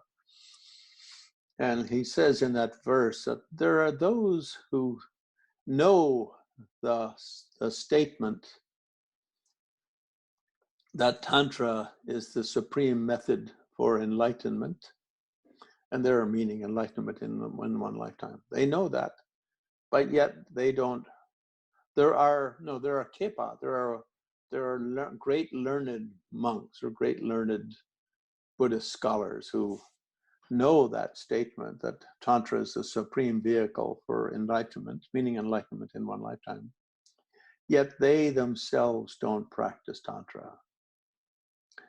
So if they are intelligent, if they are learned, who is stupid? So right there, he makes it very clear that he considers Tantra to be indispensable. And I think that's true. Every school of Tibetan Buddhism sees Sutrayana, meaning Hinayana, Mahayana. Hinayana there meaning how to simplify one's life and take up the 3 basic trainings of higher ethics, higher samadhi, and higher awareness of the role of the self-image, or higher wisdom. But the higher wisdom here meaning aware of the role of that our sense of self plays in our life in general. How we think of ourselves really affects everything in our life. It makes us like something, dislike others, angry about some things, patient with other things, attracted to some things, repelled from others. It influences all of our moods and our choices and decisions and so on. So Hinayana meaning those 3 higher trainings, and Mahayana meaning the bodhicitta and the 6 paramita. So after that, Tsongkhapa, in his poem, he goes on to the importance of Tantra, and if we all know that. So if anyone knows that but doesn't practice Tantra, they're a little bit stupid, is his statement. Then he goes on to say what are the main tantric systems he trained in, and he goes through Kriya Tantra, Charya Tantra, Yoga Tantra, highest Yoga Tantra. And in highest Yoga Tantra, he mentions one for Guhya Samaja, 1 verse, and 1 for Chakra Sambhara, 1 for Yamataka, and 1 for Kala Chakra, and then 1 or 2 others as his favorites. Now, the 13th Dalai Lama wrote a little commentary to that poem, and I include that in my book on From the Heart of Shenrezi, the Dalai Lamas on Tantra. And it's a very short commentary, which is very hard to read because it's really dense and terse. So unless you know what it's saying, you don't know what it's saying. Yeah. Yeah. So when you read it, it sort of clarifies what you already know and structures it very precisely. But if you don't know all those tantric terms and names of books and lineages and so on, you haven't got a clue what he's talking about. Anyway, it's a wonderful, wonderful little book. And by the way, that 13th Dalai Lama, the way I found that was when maybe 88 or 89, I was working on a 13th Dalai Lama's collected works. And I'd finished everything to do a book on him, and I felt one thing was missing. And I had his complete collected works, which I can't remember the number of volumes, but somewhere between 6 and 10 or 11, something like that. So I thought, well, I haven't got time to fish through all of these, so I'll do a kind of a mystical way of finding. So I picked up a book and just went like this, and then another one and went like this. And I went through all the books like this without looking at anything, just picking them up and sort of rolling the pages without opening anything. And then one felt a little bit warmer to me, you could say. Sort of like that childhood, you're getting warm, getting colder, Yeah. colder, warmer. So then I felt one felt a little warm, so I picked it up. Then it felt very warm, so I just went like this. And right on the page I open it for is right in the middle of his biography of his guru, Perchokpa. Champa Perchokpa is known as the great Perchok Rinpoche. He wrote a biography of him, or I don't know if he wrote it letter by letter himself, but you know, he was in charge of it and put his name on it. And right in the middle of it, he writes how Perchokpa fully embodied this poem of Tsongkhapa, and in that way came to equal Tsongkhapa himself in his own sutra tantra trainings. Beautiful little book. So I chose just that 20 pages that this just happened to open up on, which is that little thing, guidelines to the sutras and tantras or something like that. It's not actually given a title because it's in the biography of Perchokpa, right in the middle of it, just on how Perchokpa, a summary of Perchokpa's trainings in the sutras and tantras, and how he embodied everything Tsongkhapa embodied in that poem. And then 13th Dalai Lama goes on to say what's in Guhya Samaja, what's in Kriya Tantra, what's in Charya Tantra, what's in Yoga Tantra, what's in highest Yoga Tantra. So I think when we speak of Tantra,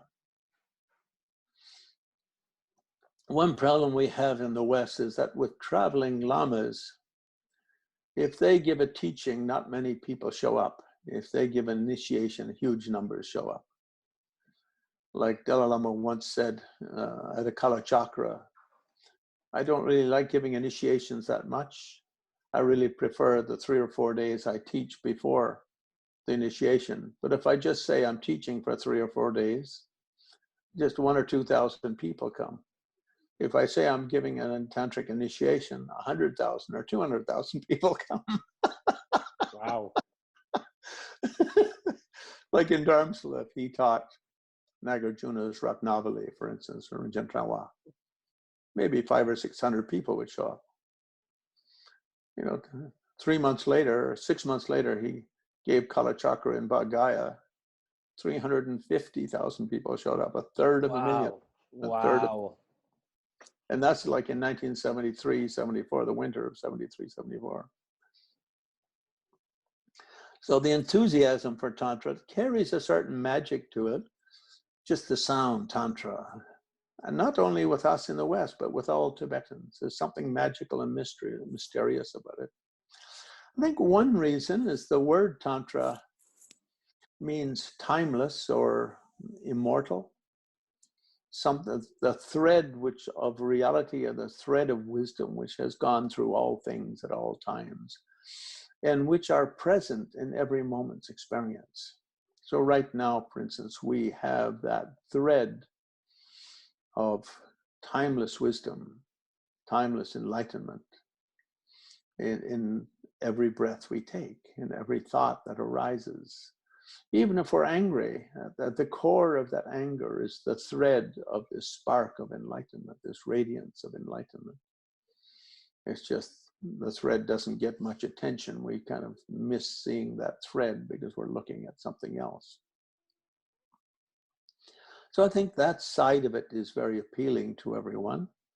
Secondly, of course, Tantra, as Tsongkhapa said in his poem, it's quick enlightenment comes through Tantra. Sutra takes 3 countless eons, hundreds of lifetimes. I mean, why not? If you're going to be around for hundreds of lifetimes, why not like kick it up a notch and be enlightened at least? Right. Like Bob Thurman said in a video in the film I worked on, The Precious Guru, into the heart of the second Buddha, the wild heart of the second one.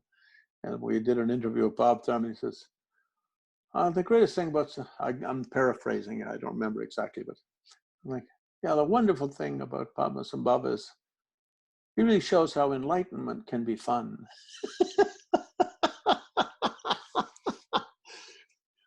And I think because it draws on this timeless element, there's something appealing about it to everyone and magical, even if they've never heard the word. For instance, if something's really good, we go ta-da-ta-da. It almost sounds like Tantra, doesn't it? Sure. Yeah, definitely. there's, there's something very just magical in the word, energetic in the word, and we can feel something resonantly wholesome about it. So, and of course, anyone who knows a little bit of the Tibetan tradition, all schools of Tibetan Buddhism practice Sutra as the basis of Tantra and look upon Tantra as the real practice and the Sutra as the preliminaries leading to practice. So Sutra in Tibetan, a name for him is Tumongilam, means the shared path.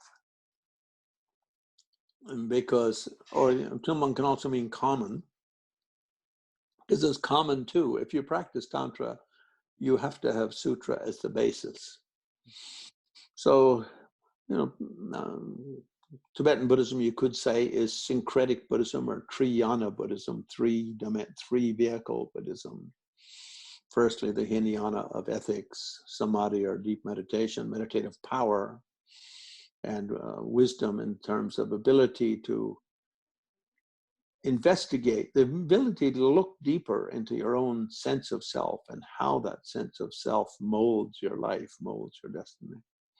And Mahayana, learning to love all living beings, I would say, learning to love all beings and seeing that loving beings isn't enough. The more enlightened you are, the more meaningful your love becomes.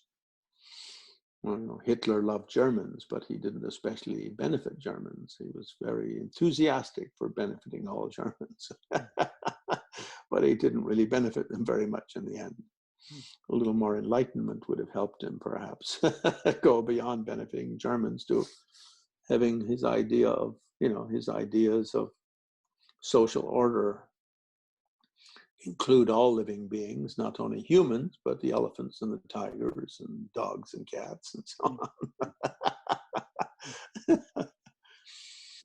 So learning to love all beings, but understanding that all suffering in the world is created by ignorance, and even love creates great problems for self and others if it's not coupled with wisdom.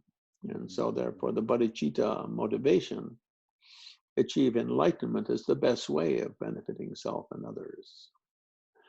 But of course, we shouldn't say, I want to achieve enlightenment as the best way of benefiting self and others. It's meant to be a heartfelt feeling of love and compassion for all living beings. Based on that love and compassion, that awareness arising, or that realization, that epiphany, you could say, arising. Because you see, I see lots of Mahayana practitioners say benefit all beings, and then they'll walk out and start yelling at what an asshole Donald Trump is now that we should get the COVID virus and die tomorrow, or this person they don't like, or they'll start yelling about Assad of Syria and so on in no kind of hateful language. And in bodhicitta, we say, if your love doesn't encompass every living being, it's not bodhicitta. Doesn't mean we have to endorse Hitler or endorse Trump or endorse Assad or endorse anyone evil. We don't have to endorse evil Hillary Clinton.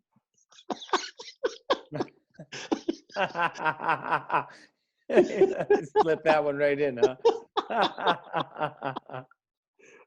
Well, it works all ways. The problem with this cycle of hate is that people tend to like things which are more like themselves and dislike things which are less like themselves. And the problem is, until you're enlightened, that just means that's like, I like all white people because I'm white, and I don't like black people because I'm not black, or I like Christians because I'm Christian, I don't like Jews because they're not Christians, or like that.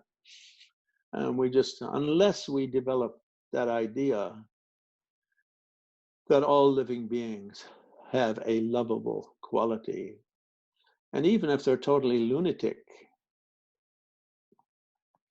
there's still something, there's still objects of love, in the same way the mother will still love a child who suffers from any kind of mental illness, and she'll still feel great compassion for it. We can't have compassion without love. So compassion without love isn't compassion, it's merely a kind of a condescending sympathy. I like to point out the biggest difference between Buddhist compassion and the three Semitic religions of compassion. In Buddhism, we say, all people, your mother in a previous life. Think of yourself as a little child. You're looking up at that mother. You look up with compassion. You don't look down with compassion. And I think often in our Western tradition, we have artistic images and icons and so forth, where sort of they're looking way down. It's like, I'm special, I'm saved or something, and helping these little beings by giving, blankets to lepers, or some English language tutorials to people living in the middle of the Amazon jungle. Like that's somehow going to help them. The McDonald's happens to come by, they can go in and order meal number 3. So it's this, rather than look down with compassion, look up with compassion. I think that is an important part of bodhicitta. Important distinction between the Buddhist thinking of compassion. And the word for compassion in Tibetan, Nying Je. Nying is heart, and Je means the top or the best part of your heart. Showing the best part of your heart to others. And it doesn't matter if it's a Hitler or an Assad or anyone. Everyone has their own destiny, and we may choose to resist those people in whatever they're doing if we think it's harmful. The contest of ideas is very important, and whatever means we use for that are another issue. For instance, there's never been a Buddhist country without an army. There's never been a Buddhist country without a police force. So obviously, violence and non-violence have a different meaning in Buddhism than they do in the West, where, we got that idiot Mahatma Gandhi, with the Indians outnumbering the Brits 3,500 to 1. And it still takes them 50 years to make any success. That's harsh. He succeeded because, Hitler was bashing the Brits on the West and the Japanese were bashing them on the East. And it still took them, maybe not 50, but about 30, I think, or 35, 40. I think that speaks a lot to the power that that particular empire was wielding, not just physical power, but their mental power. Yeah, sure. Yeah. Lama Glenn, you had said that the word compassion means, there was 2 Tibetan words. One was heart, and then the other one was J. Is that right? J. Oh, as one word is Nyingje. Nyingje. Nyingje, 2 syllables. And Nying means heart. Nyingpo can mean essence. And J means the best part. Also means like a chieftain. So it means you look at that person in a kind of a way that everyone likes to be looked at, with kind of care and respect and warmth. Even if you're an Assad or a Hitler or whatever. Now, in Shanti Deva's text, he goes on, he points out how people who are really violent and really negative in many ways and really distorted with anger and hatred and violence, in a way, they're even more deserving of our compassion than are those who aren't afflicted by those kind of qualities. I mean, naturally, we should have compassion for everyone, but its immediate requirement really is in the face of those beings suffering from those great inner afflictions. So we can feel compassion for someone who's a rape victim. But what about the rapist? I mean, that person has got a sort of a mental illness or a craziness which drives him to do horrible things and takes him from out of the frying pan and into the fire. So, for instance, in Buddhism, it's made a great deal about saying when Buddha in a previous life as a bodhisattva was on a boat and saw that one of the guys on the boat was filling the treasure of the boat into a lifeboat, and then he saw the guy run down into the hold, and he was going to drill a hole into the bottom of the boat and then escape in the lifeboat with all the treasure and leave the other 499 to die. So I think it's very common that people would think, well, those poor 499, we should save them, and that evil guy, we should kill him. And there's kind of a feeling of self-righteousness or hatred for that one who is stealing and killing the 499. Mm. But in that sutra, the Jataka tale, the emphasis placed is very strongly stated, Buddha did not do this to save the 499. That was just a side effect.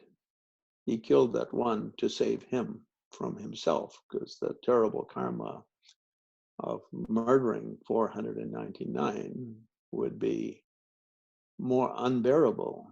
Whereas the 499 dying, and they're not doing badly, it's, a little bit of gurgling in water and a few bites from a few sharks, and it's all over, and they're on to their next lives.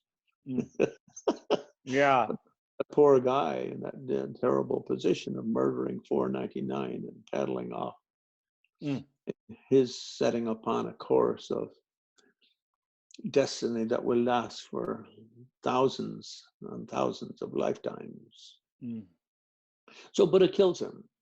So we can't say Buddhism is nonviolent. Buddhism has armies, Buddhism has police. Buddhism does believe in violence, but Buddhism believes in violence based on compassion and, as much as is possible, upon wisdom. And of course, then people always say, well, who makes that choice? Well, the plain, simple reality is we make it ourselves every moment of our lives. I have to make it in my life. If I find cockroaches in my kitchen, and I'm living in an apartment building. Do I let them live and then spread to all the apartment buildings? And then in the building, other people get sick from it. Some little kid dies and all the rest of it from some deadly disease that was trampled in from the sewer pipe this thing was walking on. So we all have to decide. But when I said that in Jewel Heart one year, Gelek Rinpoche came out at the end of the talk and said, by the way, I'd like it to make it clear, I myself believe in nonviolence. I heard him tell a story once about how, if someone came to his door, he'd have a baseball bat, and, he was saying the same thing that you were saying, and people in the crowd got upset. I've even had students of mine who come to our dances become kind of irritated and upset when they find out I'm a fan and a proponent of lethal force. Mm-hmm. I'm also a father. I have 2 daughters who are 18 and 16. And, yeah. and if someone came into our home, there'd be no thought I would quickly end their life if I could to protect my daughters. I think what it seems to me like the difference is whether there's enjoyment in the harm. Well, I think one problem that comes in the Buddhist tradition with the interpretation of these words, firstly, a lot of Sanskrit and Pali, and therefore Tibetan and Chinese Buddhist terms were translated by early Christian missionaries. Wow. I did not know So, that. A lot of like the books that we're reading now about Buddhism?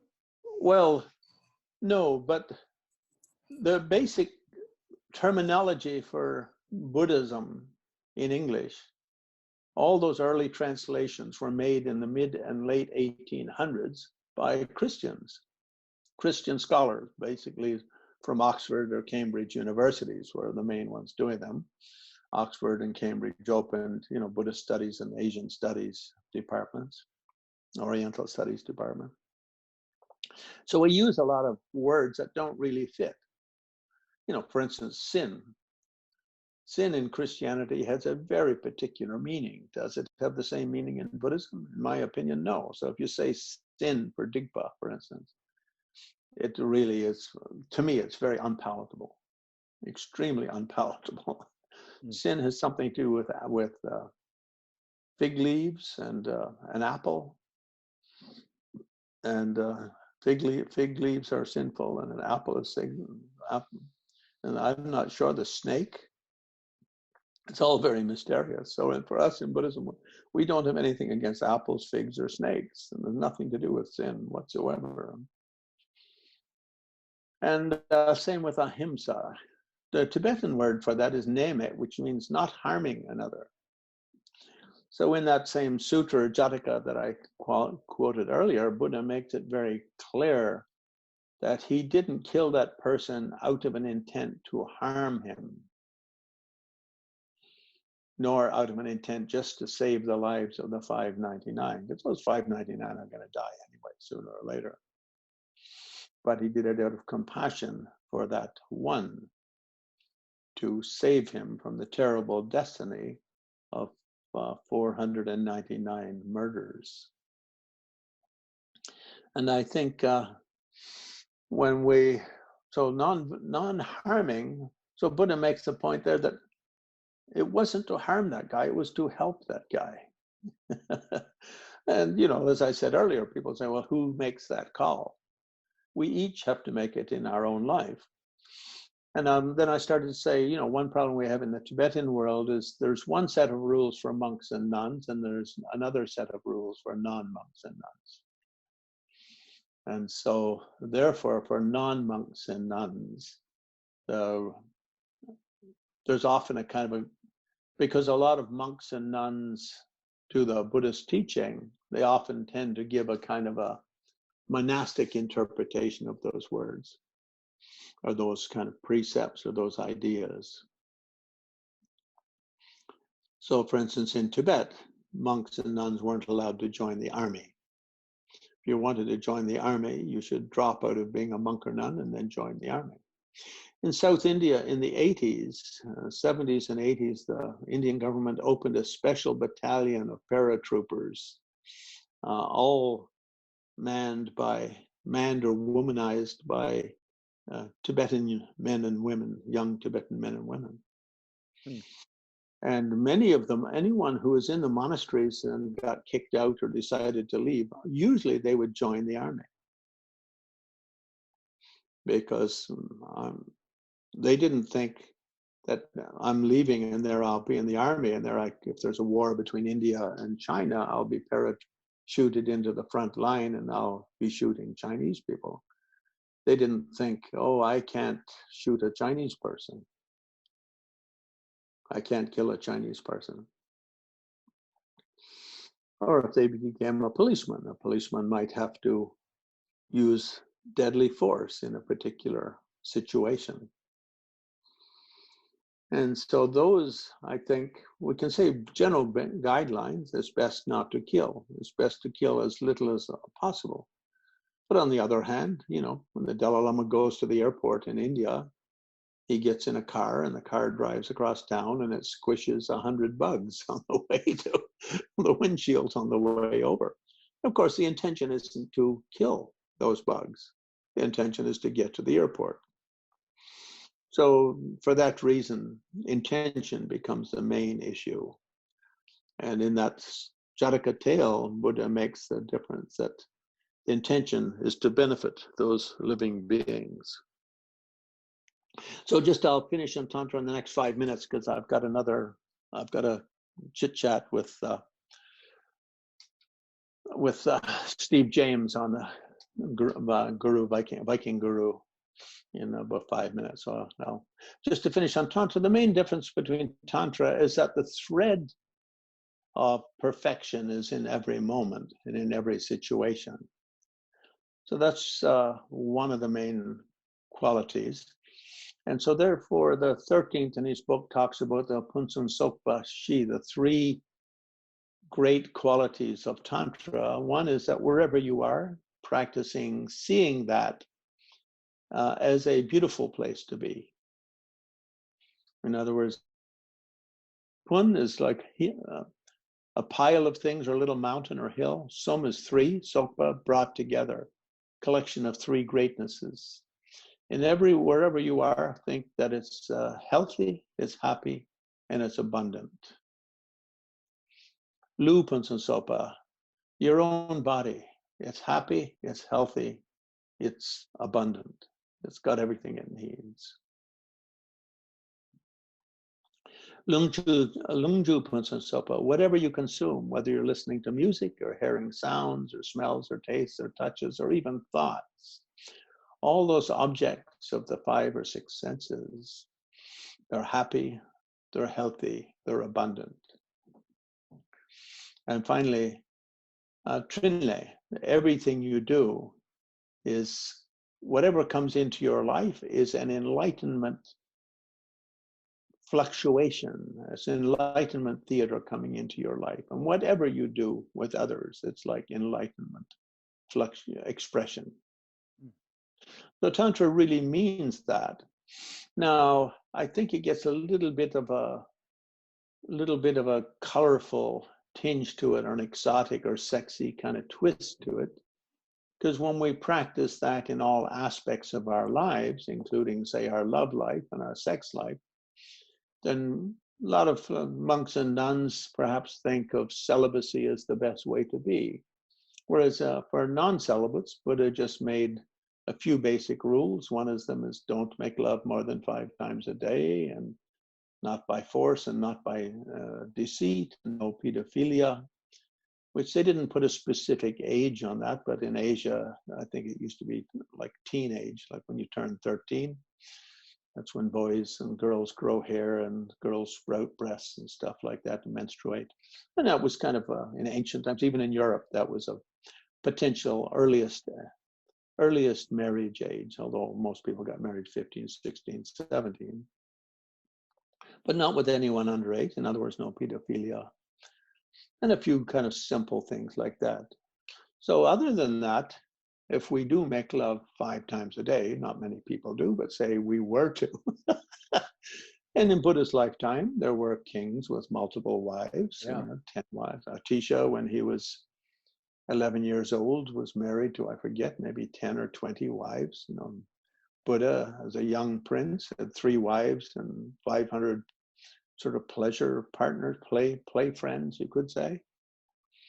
And it's not all sex. There's many aspects to life, but sex is one of those aspects to life, isn't it? And because it's there, and in Christianity, especially when Buddhism and Tantra started coming west in the late 1800s, the fact that sex was not seen as evil and sinful was very kind of shocking to people and titillating. And so it continued like that. And until today, still, I think there's, like, for instance, when I teach in Korea, there's still people who think Tantra really refers to sort of certain sexual practices. And of course, there are sexual practices in Tantra, because whatever we do, we should do it well, or we should do it spiritually, we should do it meditatively, we should do it yogically. And making love is no different than that. Eating is no different than that. Going to the bathroom is no different than that. Giving a Dharma talk is no different than that. Whatever we do, we should do meditatively. Tenzin Ngatan Chakya. It should have three things. Tenzin, it should have be done with samadhi, meaning here mindfulness. Ngak, which some sort of blissful, joyful tantric energy, some celebratory energy. Tenzin Ngatan Chakya. Mudra. And mudra here having the sense of bringing bliss and void together, always being like the coiled snake between being and non-being, infinity and the finite, noticing that nothing that appears is what it appears.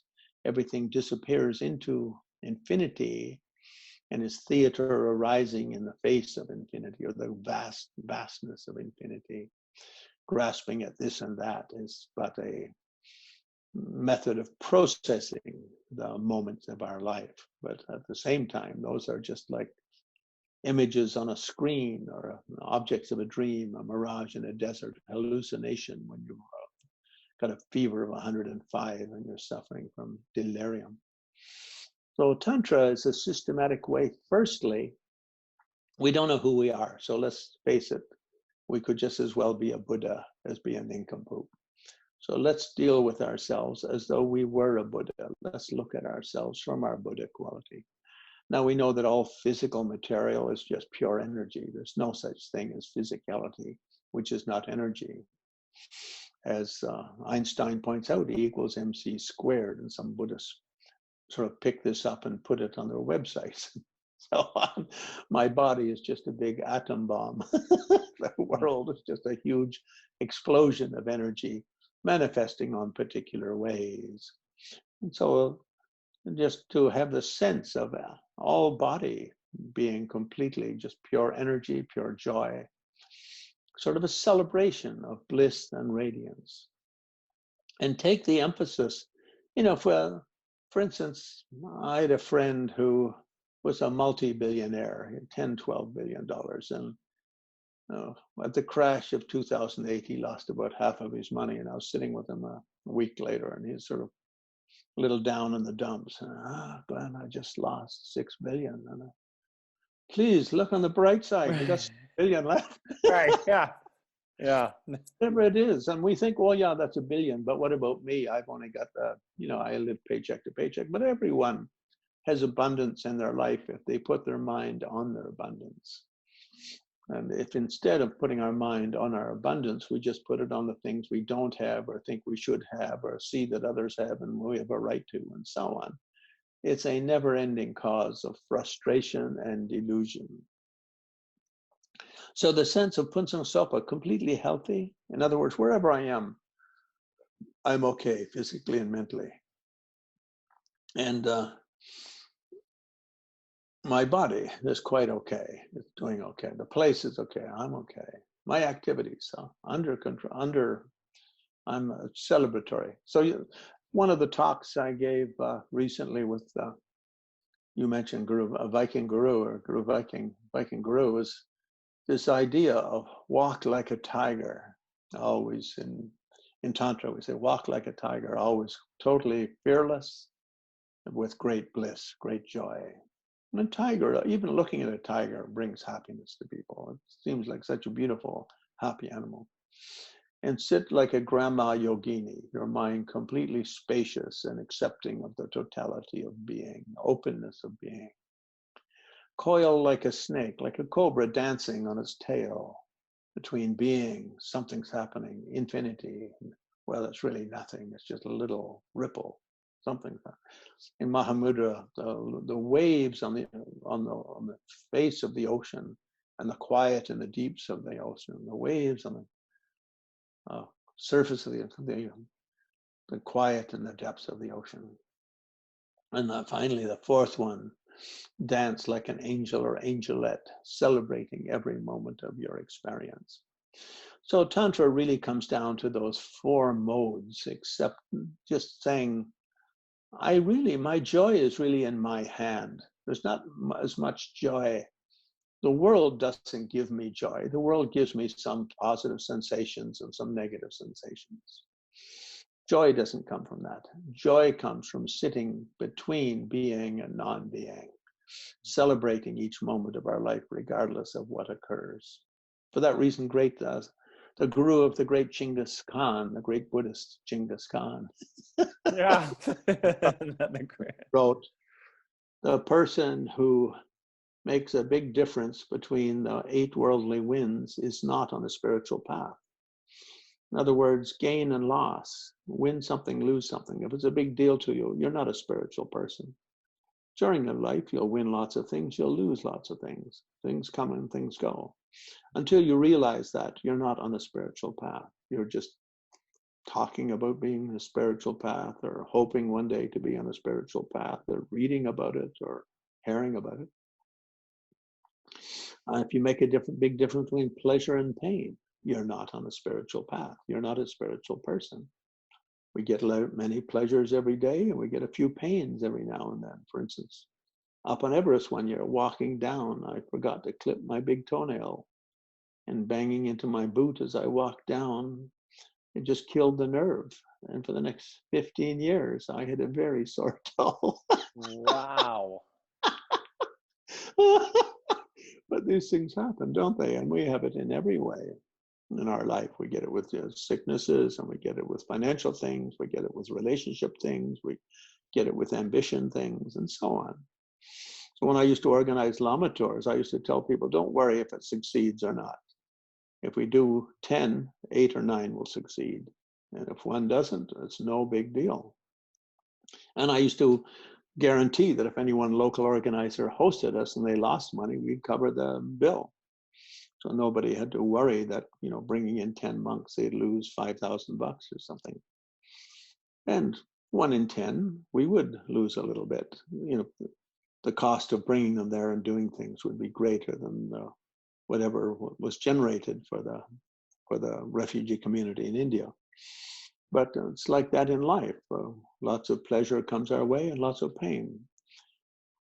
Even in our love life, we'll have some ladies who treat us nicely and we'll end up on a very happy note, and others will end up as they'll be saying, oh, that guy, what an unpleasant character. He is when I met him, he seemed so nice, but he really has so many unpleasant qualities I didn't notice. And the other way around, with guys with ladies, and we meet ladies, and I think, oh, very wonderful. A week later, so they're really terrible, blah, blah. And praise, criticism, or flattery.